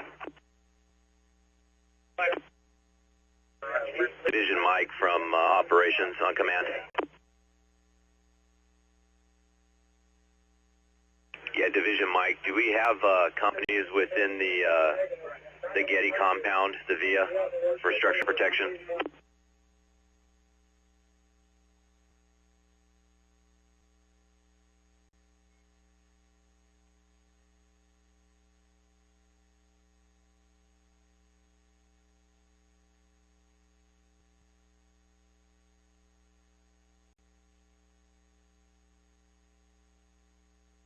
Copy, and just confirming that's a Getty VIA.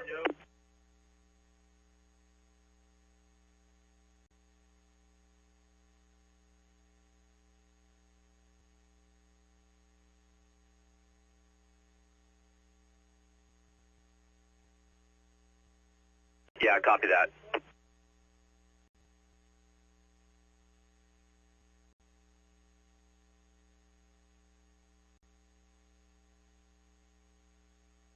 LA, Palisades air attack. 717 from Operations on command.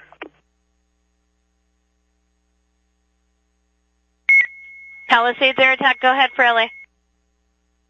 Palisades air attack, been released from the Palisades incident, returning Fox 15 minute ETE for 3 November Tango.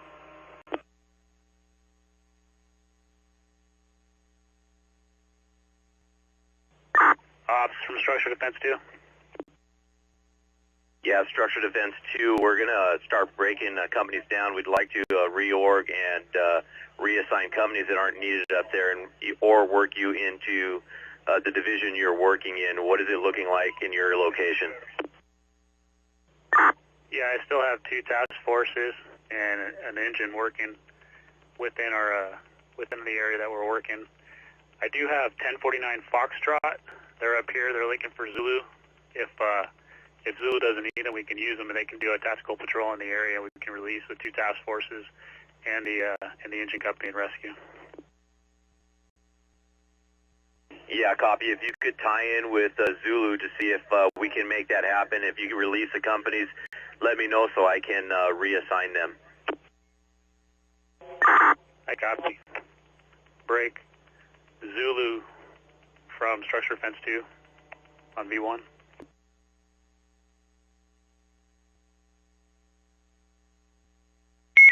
Palisades Air Attack, LA copies that you're released and you're going to Fox with a 15-minute ETA, 3 November Tango.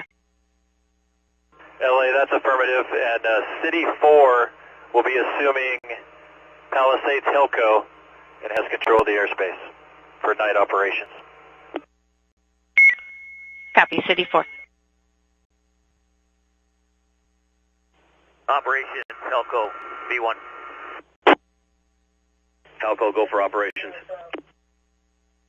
Operations Hilco, we've got fire 1, 2, and 3, and 4 on the fire. LA County, Copper 18, Orca 1, which is our only Type 1. Air attack done for the night. I'd like to request 3 additional Type 1 or helicopters to the fire for night operations. Yeah, I copy the resources on scene, fire 1, 2, 3, and 4, and County Copter 18, and the request for 3 additional air resources. Type 1, correct? That's correct, Type 1. Additionally, we've got Orange County Orca 1, Type 1 aircraft on scene.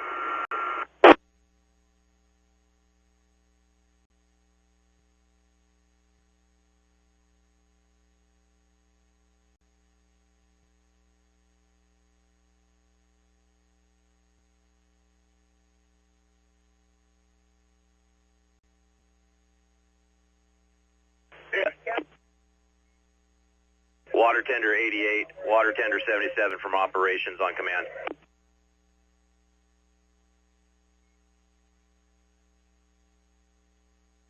Yeah, we need you to head back down to, we need to reassign you to PCH for protection of the command post, both Water Tender 77 and Water Tender 88.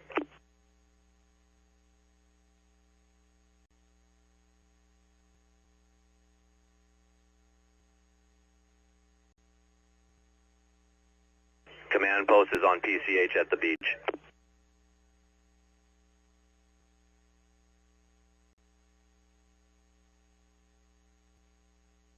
Operations Helco Command.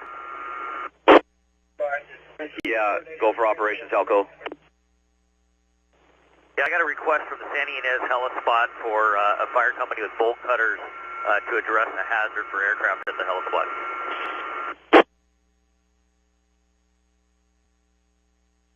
What kind of resources do you need? Just confirming San Ynez helispot.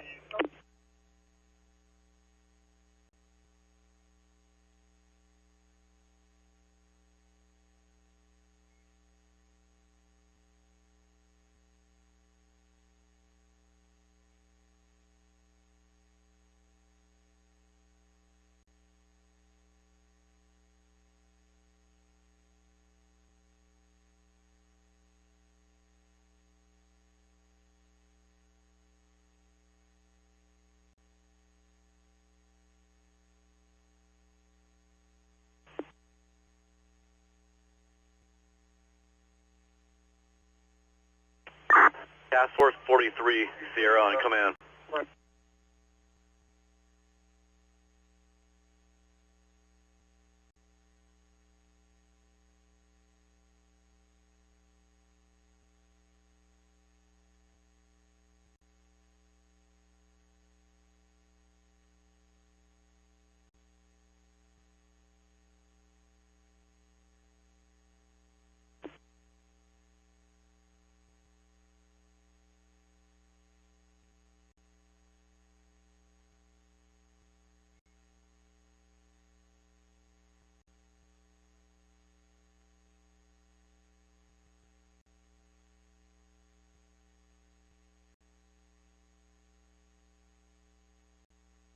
Palisades IC, LA, D1.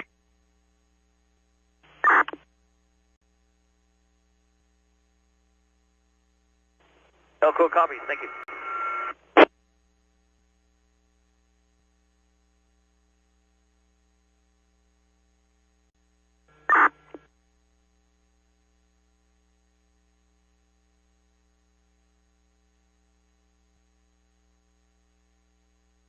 Structure Defense Group 2 from IC. What companies were you releasing? Yeah, ops from Structure Defense 2. We're not releasing any companies until we get some brush patrols up here because we got still active fire. But we have to get brush patrols up here, some golfs. We'll be good. I'm trying to get them from. I don't.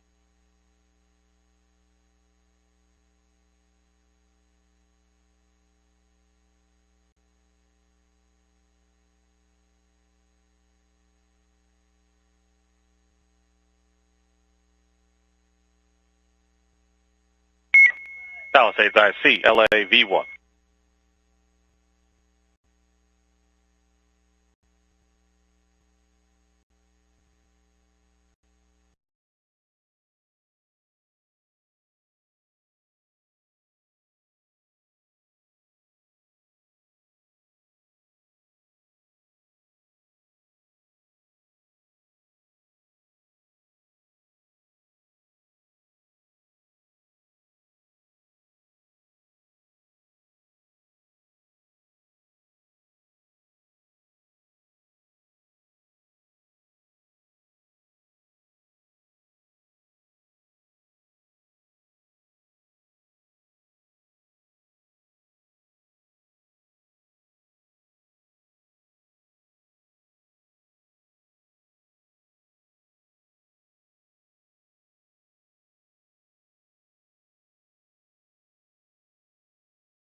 Home area, and other homes there were on fire. We saw that, didn't we? Homes there? No, not yet. I don't think any. I don't think it's got that.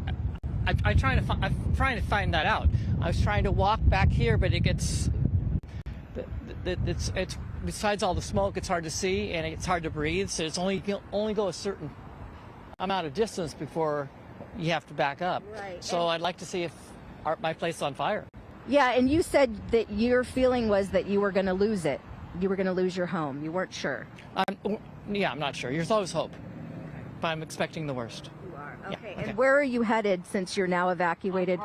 I parked about 100 yards or so back there. I spent it, and then we'll figure it out after that. All right. Well, thank you so much. I hope everything goes okay. But again, just one of the people who stuck it out.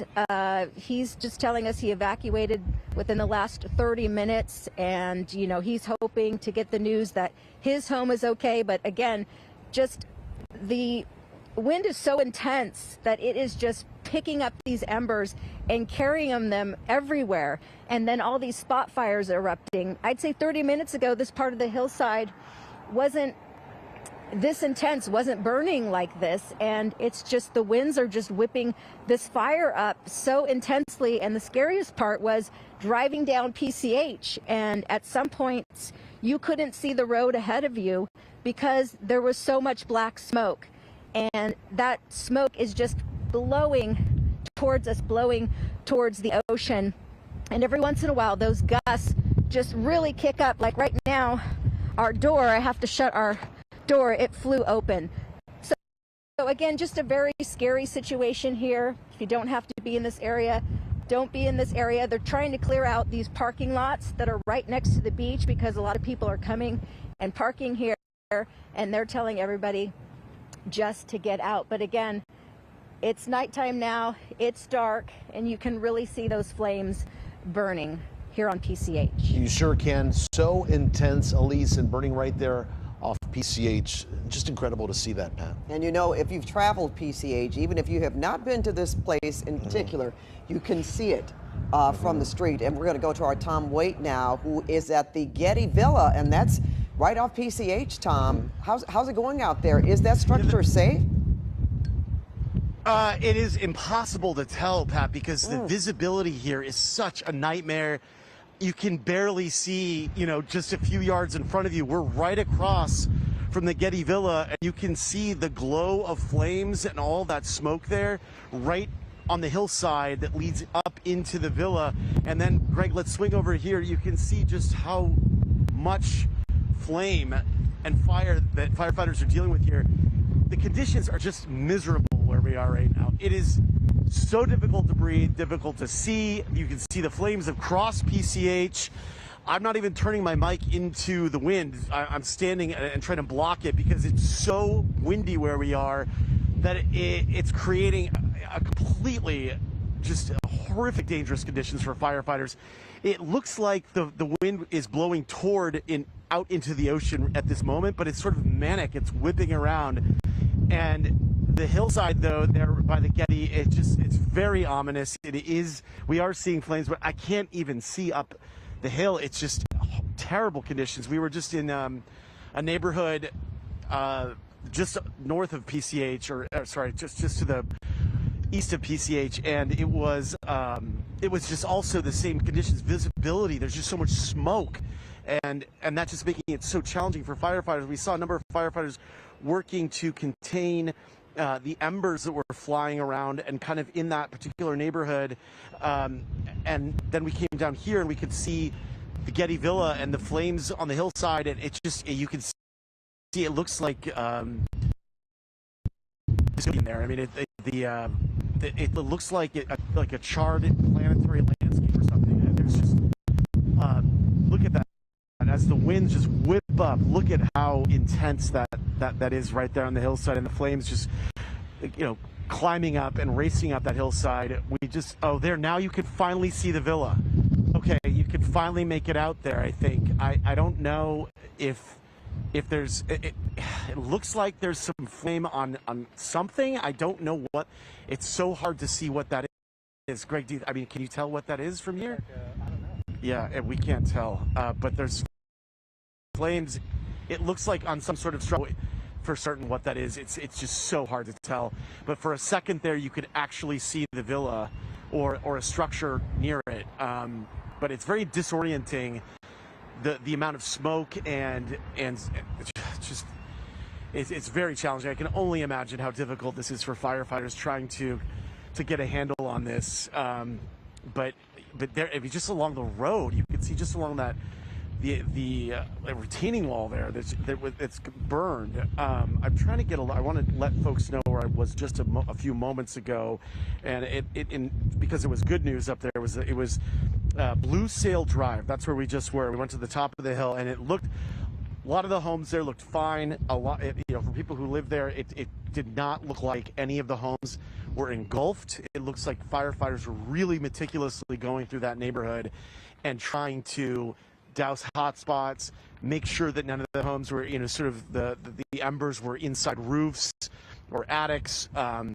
There were the houses, though, I was told by a firefighter there, that were either damaged or on fire, but it was not an overwhelming amount. We went through the neighborhood, so there some positive news there for people. Yeah, it looks like we lost Tom's microphone for just a sec. And Pat, before there was the Getty Museum, there was the Getty Villa, and there's still so many antiquities inside that building. Beautiful, centuries-old antiquities that have been on display there for the public to see, and it would just be such a shame if the fire overtakes that building. I'm back. Okay, Tom, you're back with us? I'm back with it, yeah. So right. We're just trying to figure out what that is, Pat, up there. It's so hard to tell. if that's vegetation burning up there, but we got like finally like the outline of what I believe is the Getty Villa at the top of the hill. But you know, with now night plus the smoke obscuring everything, it's just so hard to tell. But certainly it's a very dangerous situation, precarious situation, because you can see the smoldering hillside.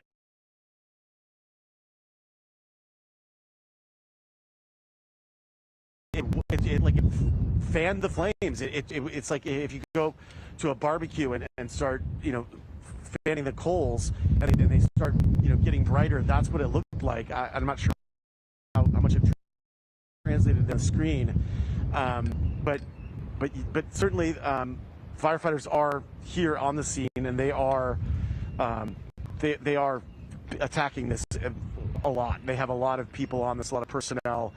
They of course will be fighting this intensely, but they're spread so thin, as you would imagine, just having to get through all these neighborhoods and try. And we just saw there was another round of sheriffs or LAPD going through and making evacuation orders in that neighborhood I was just talking about, up in, I believe it was Blue Trail Road. I want to verify that one more time just to make sure.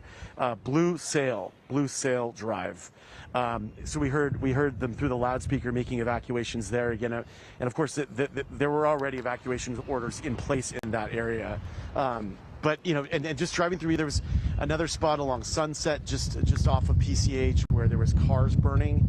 And I think we may have had reporters there earlier too, but we saw cars burning in that lot, just across the street from a strip mall. So just so much damage here, and just the weather is so manic right now. It finally is calming down a little bit, but it picks back up. Pat, you remember we were alive all night on the fire in Malibu just a few weeks ago, and it's the same situation. You know, we were talking about then, and you know, Juan, I know you've been out covering these things as well. It's like those moments where you have a few seconds where, oh, maybe it's calming down, and then it just blows up again. Mm-hmm. You know what I also recall from the Malibu fire is because it was so dark and smoky, we didn't have a clear picture as to what was on fire. And the reason I say that, I'm not just talking about homes, that there was a particular structure, a particular area that we thought could have been on fire, and it wasn't, thank goodness. I think it was a lab of some kind. So we're hoping that this applies to the Getty Villa. If I'm not mistaken, I think they're still doing some construction or work on what is it? On the villa. They're always doing a little something to it, yeah, to bring it. It looks like it's a fence that's on fire up there. It looks like the fence. That's what it's looking like from this angle. Okay, but you know I what? don't think the actual structure. That's good. Maybe a retaining fence of some sort. Yeah. Yeah. And you did mention that there were still some firefighters, right, Tom? Oh yeah, absolutely. Yeah, Pat, they have the area swarmed. I mean, there's many engines we see from where we're standing. It's just like so surreal though, looking at the Getty Villa sign with the smoke obscuring it, and then looking up the hill and seeing the flames. It's heartbreaking and scary, and I think that is the villa right there next to those. Yeah, that is the villa, but it doesn't look like those flames are on the. Yeah, and I don't think you can see. I think now you can actually make the villa out. I think they're on the top of the hill. Okay, Mike. Tom, stand by. I think Mike Rogers has some updated information. Yeah, we just heard from Getty Villa. The structure itself is not on fire. As we're seeing in Tom's live shot here, fences, shrubbery, trees are on fire, but the building itself, according to the Getty, is not on fire. The Getty also wants to point out that the museum galleries and the library archives have been sealed off from smoke by what they call state-of-the-art air handling systems, so not to damage or destroy anything that's in there. They also say that the walls are double-walled of the galleries, so it provides significant protection for the collection. So while they say the building's not on fire, even if their fire were to get there, it sounds like they've got it designed in a way that the things inside of it would be protected. Well, we are really happy to hear that, Mike. I mean, you talk about like others being affected, and we talk about the smoke and how toxic it is. You've got people that, you know, from the west side that are breathing in that smoke and sending in pictures of flames or smoke that they can see from the marina, from different parts of Southern California, and that's certainly not going to be safe because it's going to be around for a while. Yeah, and AQMD has already issued an air quality warning. No wonder. For the area. Yeah. Well, Pat, I was coming in around 11 a.m. This morning. I was in San Gabriel Valley, and on the 10 freeway, you could see that huge plume of smoke up over. It looked like it was up and over downtown Los Angeles. You couldn't necessarily tell from the vantage point where it was, but we knew it was the Pacific Palisades. But this is a fire storm that's going to be affecting a lot of us, as you said, for the coming days. No question. I opened my front door and there was a big plume of smoke I'm looking at over the canyon. And even coming in today, folks, if you're on the freeways, hopefully you're not out. But if you are, you have to be careful as well because there's flying debris. Tree bark flying all across the freeway and streets because of these powerful winds. I think it's safe to say that we've taken some hits here in our studio since we've been on the air. In fact, I believe at least 4. We've been fortunate to have the power come back on because of generator. Right. But a lot of things that are happening, even if you're not in the direct line of the fire. You've got street lights, traffic lights that are out in some areas and some intersections. So this certainly impacts a much larger area than what we've been talking about. But what we're looking at there in the Pacific Palisades is impacting so many people. When you think about 30,000 people that they want to evacuate, that is such a huge amount. That's even larger than the Malibu fire. Is that correct? I believe so. I believe so as well. I'll have to go back and look at the exact numbers, but to your point, Pat, it is. I mean, look, DWP is reporting thousands and thousands of people without power. They're saying their estimated restoration time is 4 to 12 hours if your power goes out. So, yeah, while we're talking about and focusing on this life-threatening fire that is happening in the Palisades, it's a reality for people all across our viewing area with the wind and everything. I want to come to my map if we can because I want to point something out. We talk so much about spotting and we talk so much about ember casts, especially with the wind and where it goes. So this is the fire footprint, right? One thing that the fire department is currently dealing with that I just heard come out. So everywhere you see in the red here, all in this area, that is where the fire is actually burning. What I'm listening to right now is a structure fire that came out at an apartment building right in this area. So that you can see is not close to where the fire is. The nearest section of fire is over here. But they said that it sounded like an ember came and landed on the roof of that apartment building. So they had to divert resources over there. They do a structure fire there and even said, we have this to a full structure fire assignment. So what do you need? And for example, Engine 60, Truck 60 are handling that fire, which is on Sunset Boulevard. Their station, Station 60, is in North Hollywood. So we've got fire crews from all over the region that are here, and now it sounds like we're dealing with a fire that may have started from an ember cast. Well, we've been talking about that all afternoon as well, how those embers can just go from place to place, travel find miles. A bush, a tree, an eave, and, things can happen. Okay, we're going to give you the latest update at the bottom of the hour here. We want to tell you the latest in the Palisades fire. The fire has now burned more than 1,200 acres since starting before 11 a.m. today, and there is 0% containment. There are very active flames right now. Well, 30,000 residents are under evacuation orders. Multiple structures have burned. 13,000 more are threatened, and that includes at least 10,000 homes. This is a widespread destructive windstorm, and meteorologist Olga Ospina has been tracking the conditions in the Palisades. And Olga, what are firefighters and residents up against right now at this hour? Winds are kind of winding down just a bit, but we are in for an increase in winds as we head into later tonight and into tomorrow. So if you're feeling some of the calmer conditions right now, do not put your guard down because we are in for quite the stretch as we head into the coming hours. So the strongest winds will be tonight. Right around 10 o'clock is when those winds start to really intensify through early tomorrow.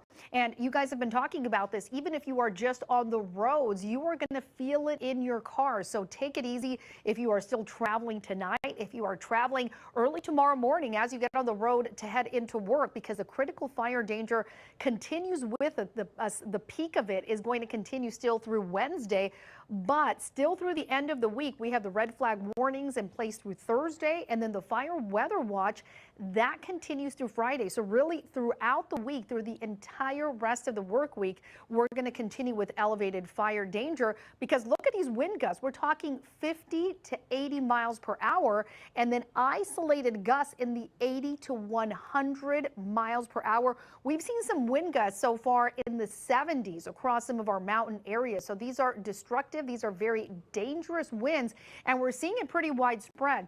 Right now in Pacific Palisades in the 40s, we're seeing lots of 40s. Malibu Beach as well, Simi Valley in the low 50s. So these are very strong gusty winds. Take it easy out there. Here's a look at more of those gusts in the past hour. So we've been in the mid 40s in Claremont, 48 in Burbank, Santa Ana, also in the mid 40s, as well as Lancaster, in the 50s for Saugus, and then up in the mountains, we're seeing those stronger gusts nearing 60 miles per hour. But these are not the peak of this wind event. So I'll take you through Futurecast. There are those stronger gusts, again, usually in the higher elevations, so foothills and mountains from the San Gabriel Valley into the Inland Empire. We're seeing the strong winds there as well. Heading into the 9 o'clock hour, seeing some strong winds out through parts of Orange County, getting a little stronger as we head into the early part of Wednesday, and really widespread also for Ventura and the LA County area, seeing 45 to 70 mile per hour gusts. And for places like the Antelope Valley, also seeing those strong winds early on Wednesday. So we'll take a look at the red flag warnings, the high wind warnings, and what to expect as we head into the rest of the week and for the weekend in just a few minutes. All right, thank you so much, Olga. You know, the news there is that these winds we expect to continue throughout the evening. Throughout the evening, Pat, and into tomorrow morning. So it's something we're going to keep an eye on all night long. All right, well, let's go back to our Tom Waite now. He is near the Getty Villa, somewhere off of PCH. Tom. Yeah, that's right, Pat. Just outside of where the entrance is, and we can take another look here. I know it's very hard to see what is going on here, right? But I did get an update from the Getty, and they say that the structure that we were looking at up there on the top of the hill is the Via de Leon. And my understanding is right now nothing is on fire there in terms of structures. Obviously, the hillside and the vegetation, that's a big issue, and there's obviously a very big concern for firefighters trying to tackle all of this. You can see just how much fire is burning around the property. I mean, the retaining wall area, there is a fencing area there, but let's go back to you. I'm told to wrap. Go ahead. All right, thanks so much, Tom. Let's go to Temescal Canyon and our Jasmine Veal with the very latest from there. Jasmine. You guys, Temescal Canyon is on fire, and we are burning on both sides. This is the high school to my left. The high school is burning, the football field, all the hills on Temescal Canyon. This is right past Sunset, right past Sunset Drive. These are apartment buildings and homes. And again, this is the Palisades Charter High School. This looks to be the swimming area, seems to be fine, but right up the road, I don't know if you can see, if we walk right up here, fire trucks are zooming all over because the hills, every side of Temescal is on fire. We had to get out of the El Medio Avenue area because El Medio, I think I have some video of that, or we're trying to turn it around, but El Medio Avenue is also now burning on both sides as embers are being pushed across the road. Oh, and you see that gust, that's what they're, wow, literally pushing me. Okay. Firefighters are now racing, trying to deal with. Okay, just come up here a little bit because these homes are gone on this side of Temescal Canyon. I can't believe this. Earlier, this was a traffic jam. Cars were bumper to bumper trying to get out of here, and this is exactly why they were told to leave. Because they knew that the flames and the fire could reach down here eventually, and sure enough, it has. Again, most people have gotten out. 30,000 people in this evacuation zone, but this was a traffic jam earlier, so thank goodness they all were able to leave. There was a bus stop on fire up here, and a lady trying to still leave and escape on her bike, carrying her bag, and hopefully she got out of here. I just saw her up there on her bike, riding through the flying embers all around. Look at the side of Temescal right there. I mean, this shed over here, Oliver, just went up. And the high school, again, it's just heartbreaking. You can see right here, this is now starting to catch the sticks on fire from the football field. So these flames, they're now blowing. They're now glowing all over, and I'm breathing in soot. Whoop, my earpiece just fell out, so I can't hear you guys very well. But anyway, let me give you one more look, and we're going to jump in the line and head out of here because it's just too dangerous to be here. As we keep, this fire just keeps pushing us further and further closer to PCH. We started up there on El Medio Avenue, and you can see those flames just raced over the canyon and the hills, and now we're that much closer to PCH. So let me leave you with that shot, and I'll try to find my earpiece. I found it, so you guys can talk to me now. It fell out of my ear. Okay, but Jasmine, you know, we're concerned because when we see those embers burning right behind you, even on the ground there, but that's, you know, how that could just start another fire. So we're really concerned for your safety, even though you are really giving us a clear picture and an understanding of just what is happening where you are in Temescal Canyon. And I can remember hearing some sound earlier of a family saying, well, our kids are at Pacific Palisades High School, we're not very worried about it right now because they can just walk across the street to the beach. Right. But of course, you know, when you look at what's happened, this was several hours ago, and to see what's happening right now, that is so... Okay, Jasmine. Here we go. It's time to Jasmine, go, Jazz. get in the truck, honey, and get out of there.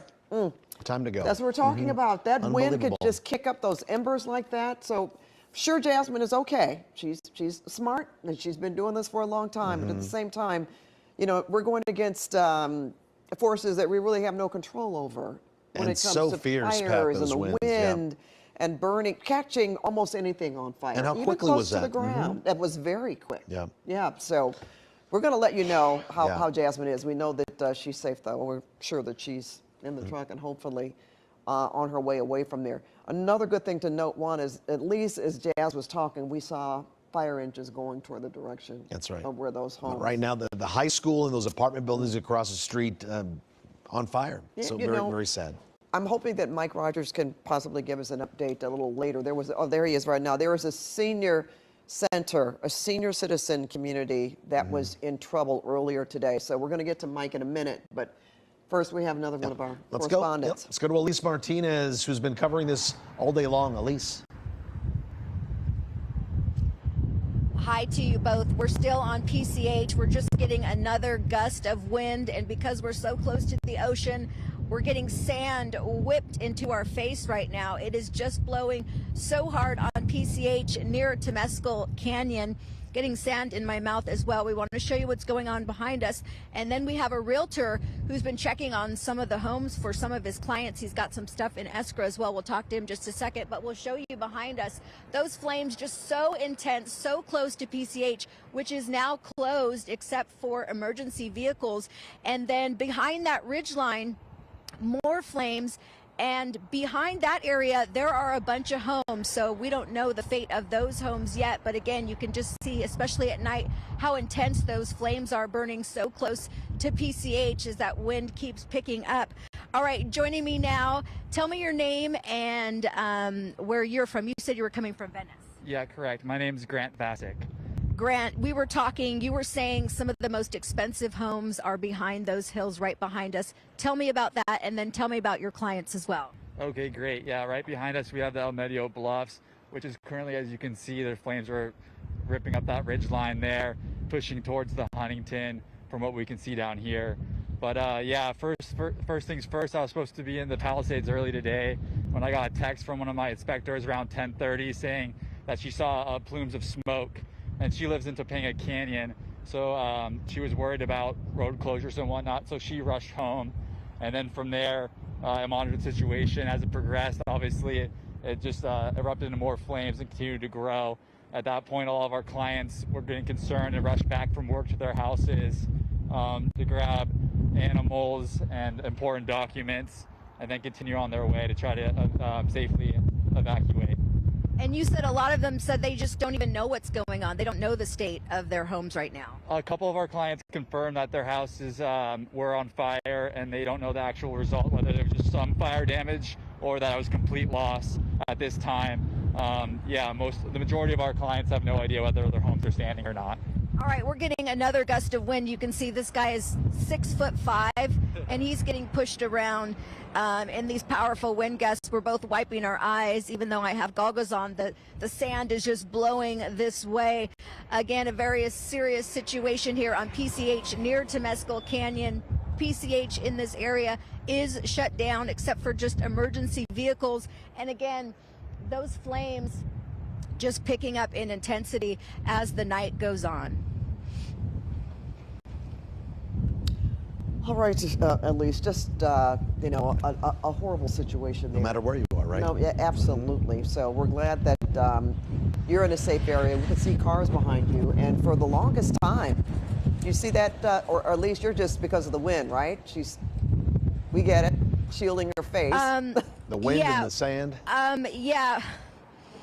So the wind picked up really intensely right there, and the sand, there's also rocks on this pavement here. We're in a parking lot. The wind picked up. I had to turn my body because I was getting pelted by rocks. So you can just imagine, you know, what's happening.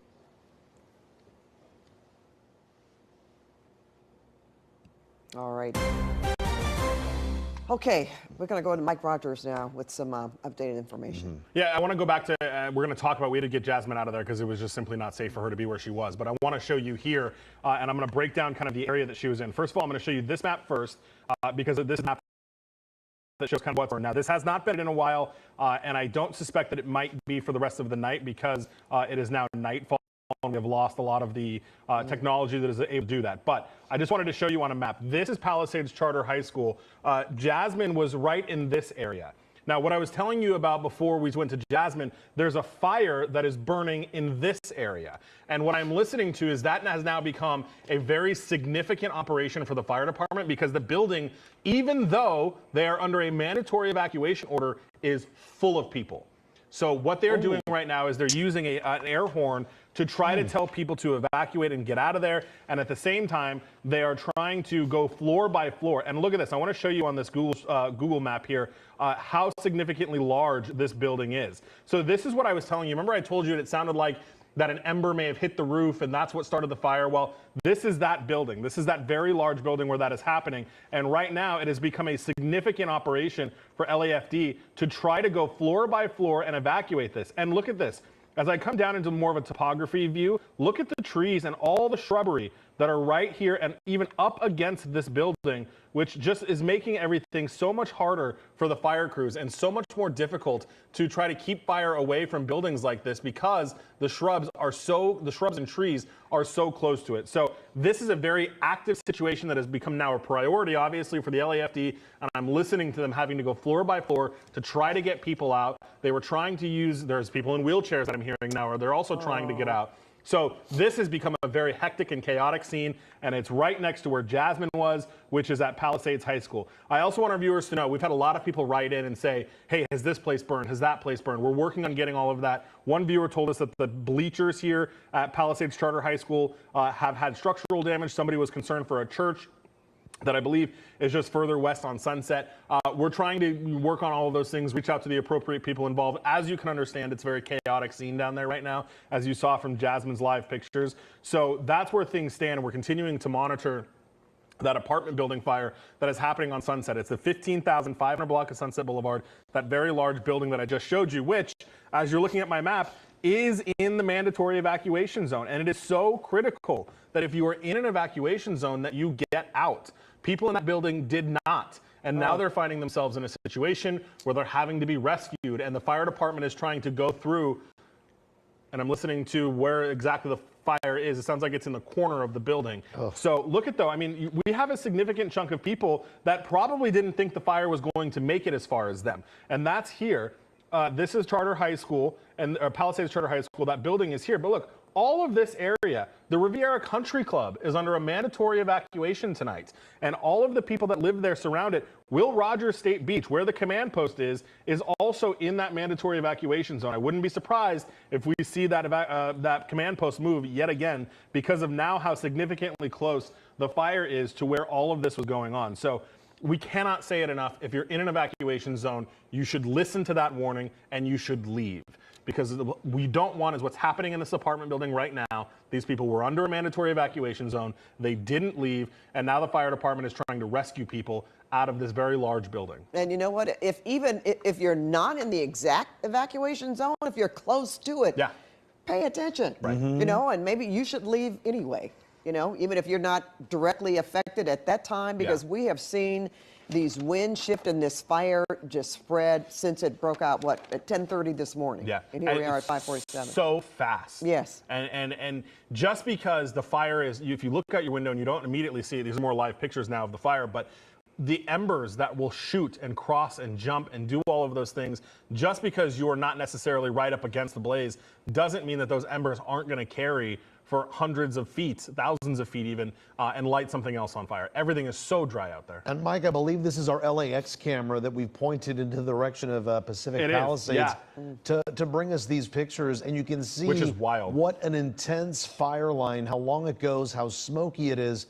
And again, the worst of the conditions, the fire conditions, are happening right now into the early morning hours. And you can see the camera bouncing around from the wind at LAX as we look to the north. You know, we talked about earlier today just how dry we've been. We haven't had a significant rain since May. But you know, when you did a close-up of those shrubs and greenery surrounding some of these structures, you know, that's still fuel for fire. May not be as dry as some of the other vegetation, but you know, in this particular instance, you know, our enemy is the wind right now, because it's driving these flames. The humidity is so low that it doesn't matter necessarily if it's greenery or not. That's still going to catch fire, and that's what we have seen happening here. I think a lot of people have been surprised by the amount of structures, the amount of buildings, but with a fire as fierce as that, it doesn't matter. This picture you're looking at right now, Mike, just want to say that's Jasmine leaving the area.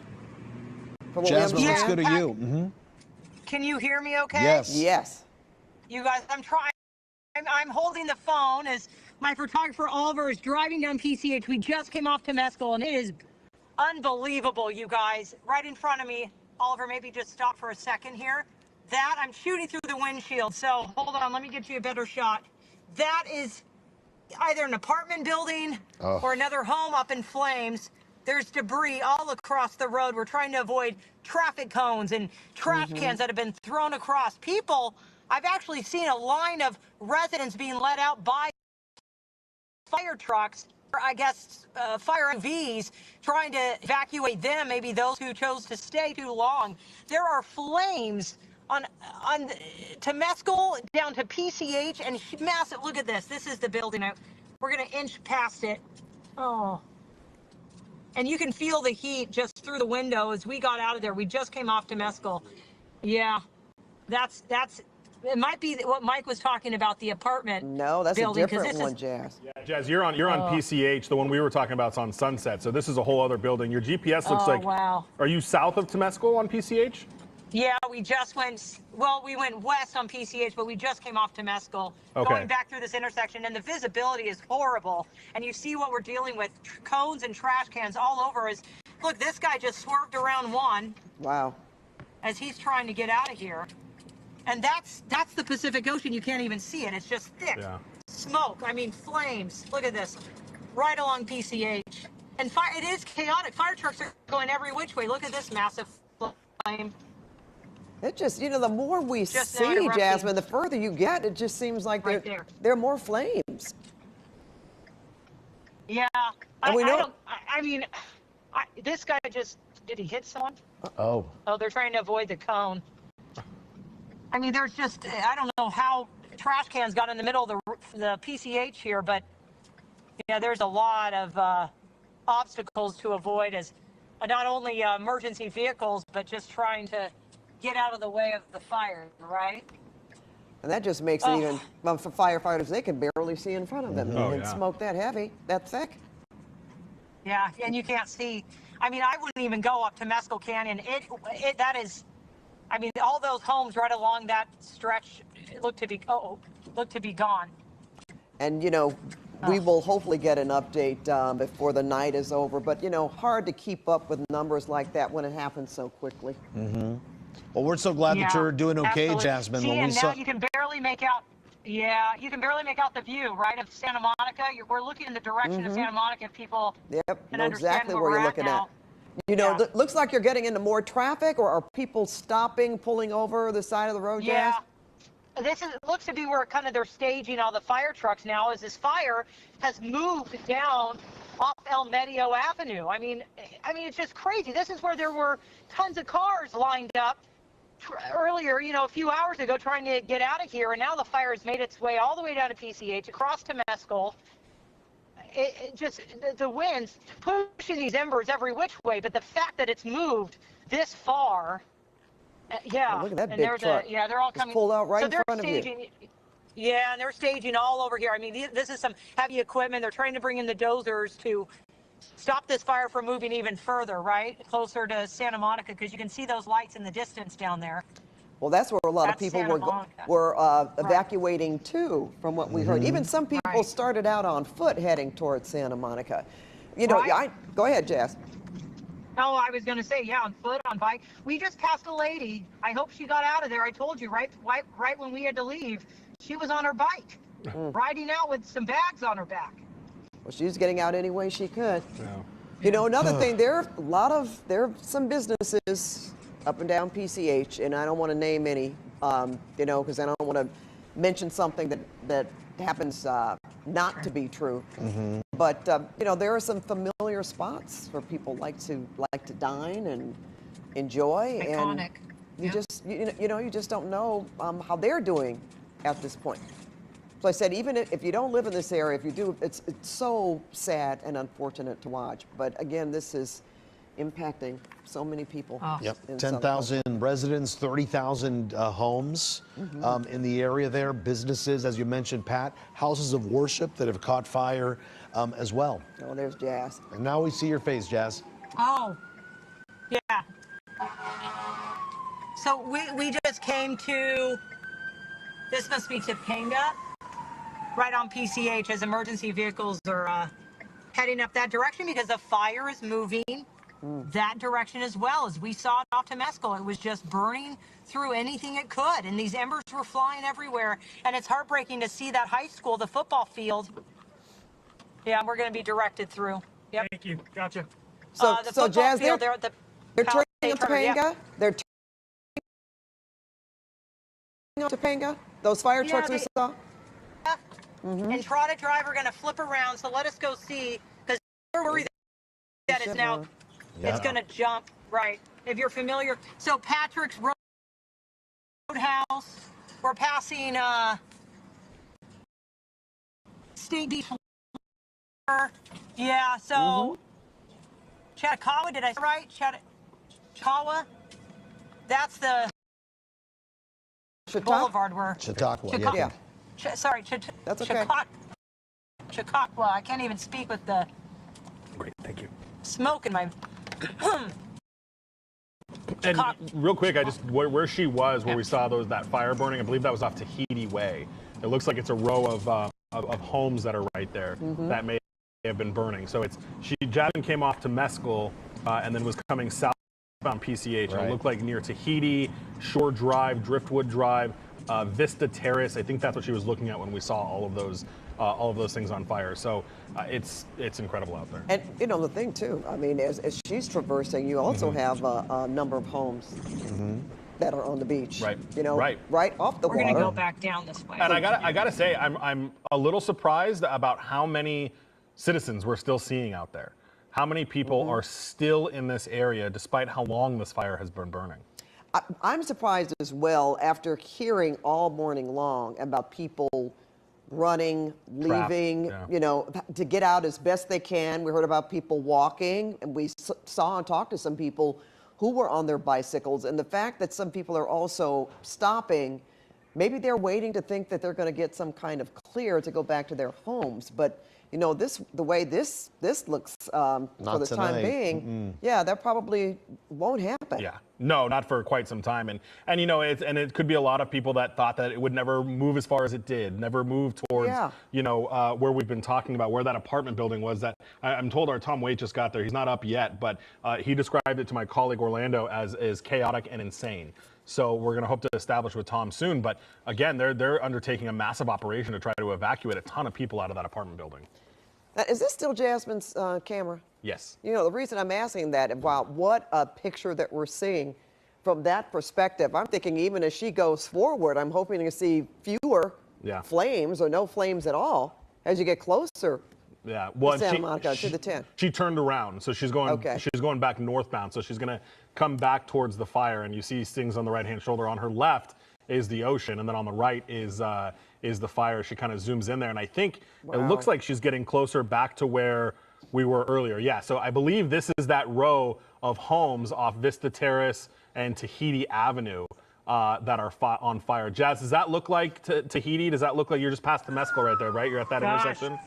I can't even see. Yeah, and I mean, all I of us can't turning even. back around. You know, we're so turned around. I thought we were going one direction. That's the problem. I thought we were going one direction. I can't even see with all the smoke, and I guess we did end up back at Temescal. I can look at the map in a second. I was trying to. Yeah, no, sure I'm tracking you, and it looks like you just made that U-turn at Temescal. So what you were looking up was Tahiti. Yeah, so that must have been it. And these flames are just ripping through this hill. Yeah. And there's a guy on a bike. See, he's just watching. All right, Jasmine, hold on for a second. We're going to be getting back to you very shortly here, but we want to welcome our viewers to the 6 o'clock hour. Good evening. Thanks for joining us. I'm Pat Harvey, and here's the very latest on that destructive Palisades fire we've been telling you about. It was first reported around 10:30 this morning on North Piedra Morada Drive. At the time, winds were blowing around 25 miles an hour with gusts up to 50 miles per hour. It has now grown to over 1,200 acres. More than 200 firefighters are on scene. There are also hundreds of other members of local law enforcement helping in the firefight. Now, PCH is closed from Lincoln Tunnel to Topanga Boulevard. At around 30,000 residents are under evacuation orders. That could be more. More than 10,000 households remain threatened by the fire. That could be more. More than 13,000 structures are also threatened. And the reason I say that could be more because we have seen picture after picture in just the last hour or so of more structures that have gone up in flames, more homes. Multiple structures we know have been damaged, but fortunately, and here's the good part of all this, we have heard of no injuries tonight.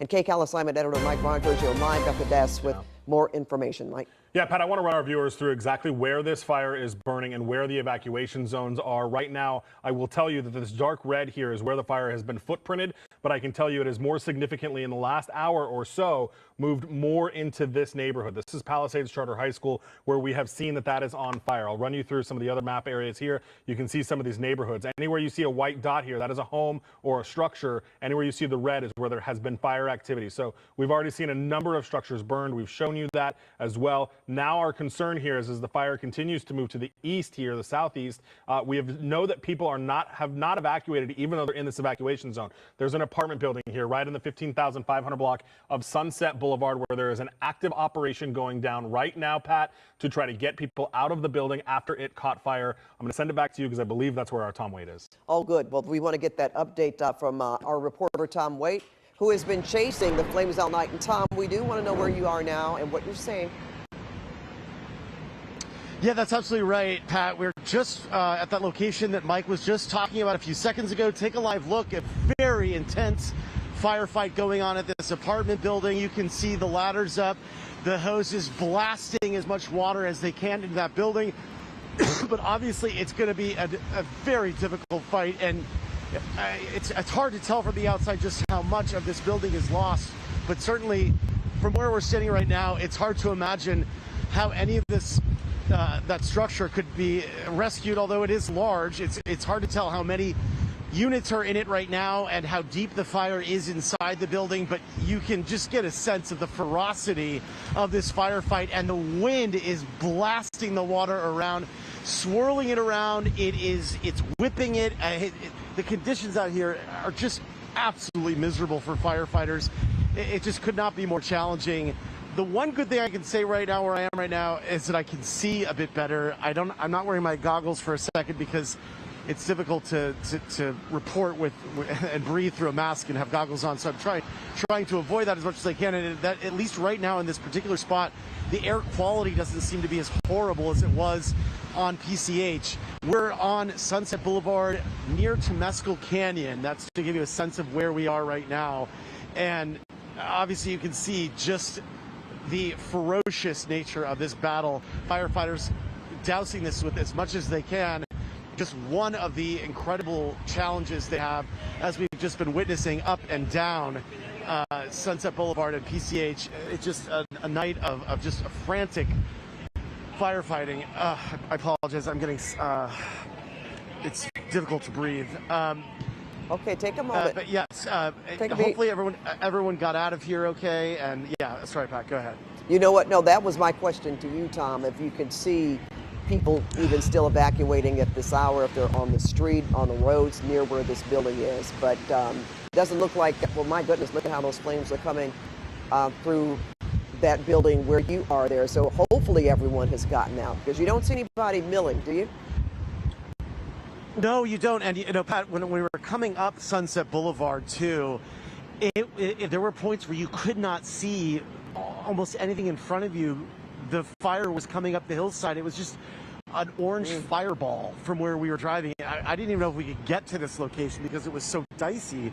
But I think that people have evacuated here a while ago. It's from what I can tell right now, there's no one that lives in that building that's even here along the streets. I think people got out.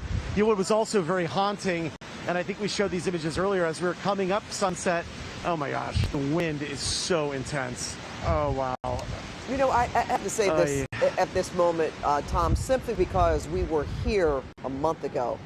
You were on PCH a month ago talking about the fire in Malibu, which is right next door. So this has just got to be even, I mean, for you to be in this very similar spot of watching these homes and structures burn is just surreal. Point, Pat, it is surreal. And Pat, just to your point, look, there are people here on Sunset Boulevard where you were just asking me about people if they had evacuated. I just saw a Tesla be directed to cross the barrier there. It's hard to know if these people live in this building, but you're right, Pat. It is absolutely surreal and horrible once again to be in this situation. But this just feels even worse than that. Maybe it's because it's happening now, but the weather conditions seem even more treacherous and dangerous than they were, Pat. It just seems like another level, you know. And obviously this fire already, I don't know, you know, the exact dimensions of the fire, but it just seems larger, the space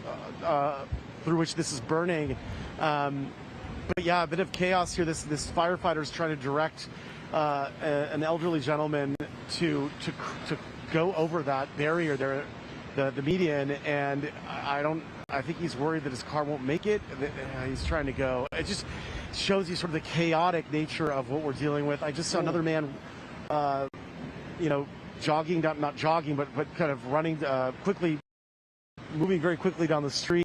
He looked very, very upset. Hard to know. I was going to try to stop him, but he clearly looked very distressed, and I don't think I think he just wanted to get out of here, understandably so. Well, we're looking at that vehicle, Tom. He did make it over the median.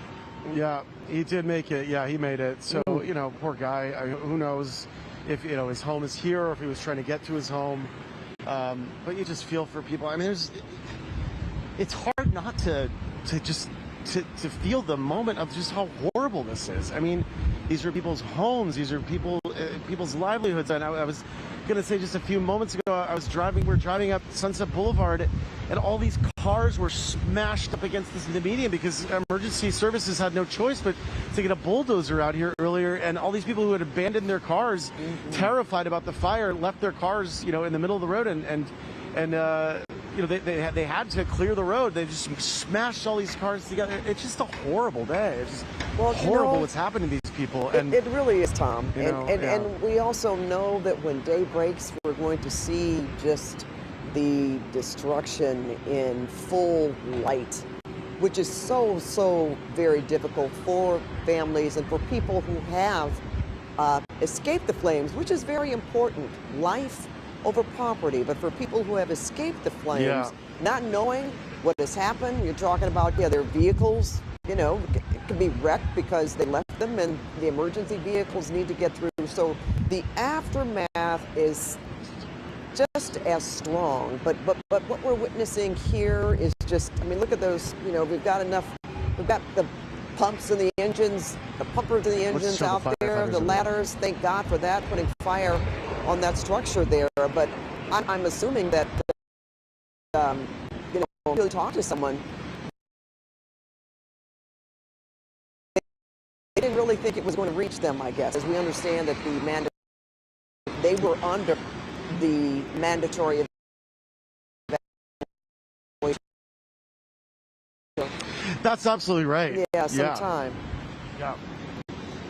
And Pat, to your point, you know, as hard as this is, insulins are so strong. They've been through this before. We've so many of us have been touched by these horrible fires, whether you live, you know, on the west side or in one of the mountain communities or north in Ventura. I mean, we've just all been through this. It's just so hard to see people, especially just like you said a month ago or just a few weeks ago, to see all those folks in Malibu frantically escaping, running with their property, trying to get away, and just here we are again. It's so hard, you know, to see people in such distress and see firefighters, you know, working to the bone, and it's tough, you know. No, it is tough. There's no other way to say it, and even a couple of months, it just breaks your heart. A couple of months before that, we were talking about the Camarillo area, so it seems to be nonstop. This is where we are. To look at fire of this magnitude, wildfire in January is really something that we haven't seen. It truly is, and firefighters, to their credit, these heroes are going up through this building, and they're going door to door. They are like, you can hear them from the ground here where I am. They're smashing on the. I mean, these are people who are throwing themselves literally into the fire. They are, you know, putting themselves at risk, and they are doing that to make sure that everyone is out of this building, and hopefully they are. But it's just incredible to watch these brave men and women putting their all into making sure everybody's okay, and it's fascinating to watch. You can see them intensely going door to door and you know, just checking to make sure that there's no one trapped inside, or that maybe, you know, someone could be have special needs, perhaps they can't get out. It's just so that the heartbreak is there, but the incredible heroic aspect of the human spirit. Absolutely, because at this point they are certainly more than firefighters. Okay, Tom, we're going to ask you to hold on for a moment because we have more flames to show our viewers and more areas that have been impacted.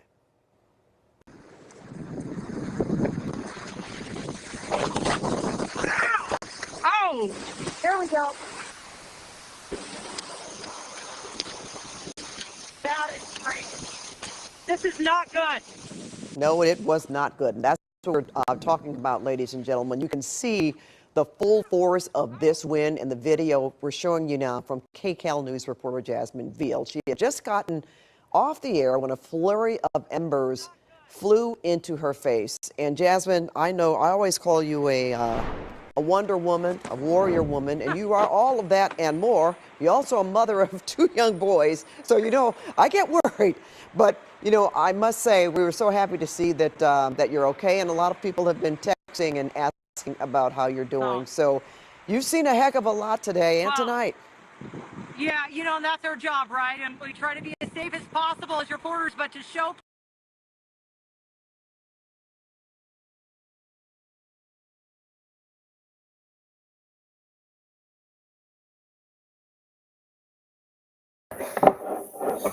So, here, is everyone like oh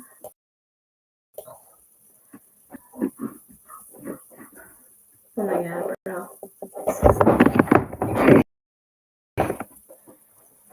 This is the usual type of flag that makes me in my stream.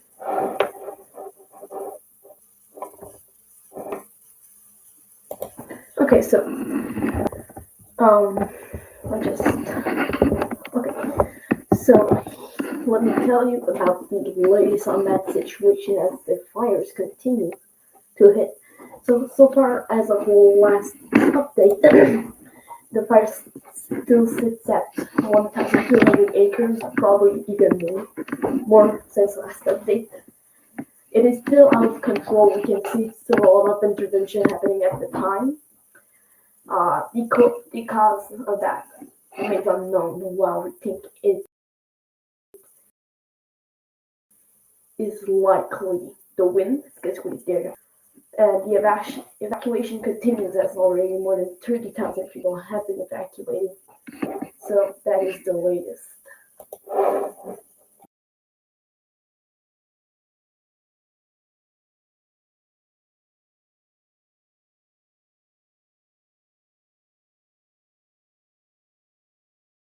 Traffic jam all through here of cars lined up, and that's when it was really scary because people could see the flames behind them, but thank goodness they got out because now we are dealing with, as you see right here on PCH, fire all along PCH, and I still could see some people, a couple on their bicycle riding through here, so it is just moved so fast. I don't think people really knew that these winds could push the fire so close and so widespread, right all along PCH where we're standing right now. And we do have we spoke to this man. He went up to check on his friend's home. Take a listen as he showed us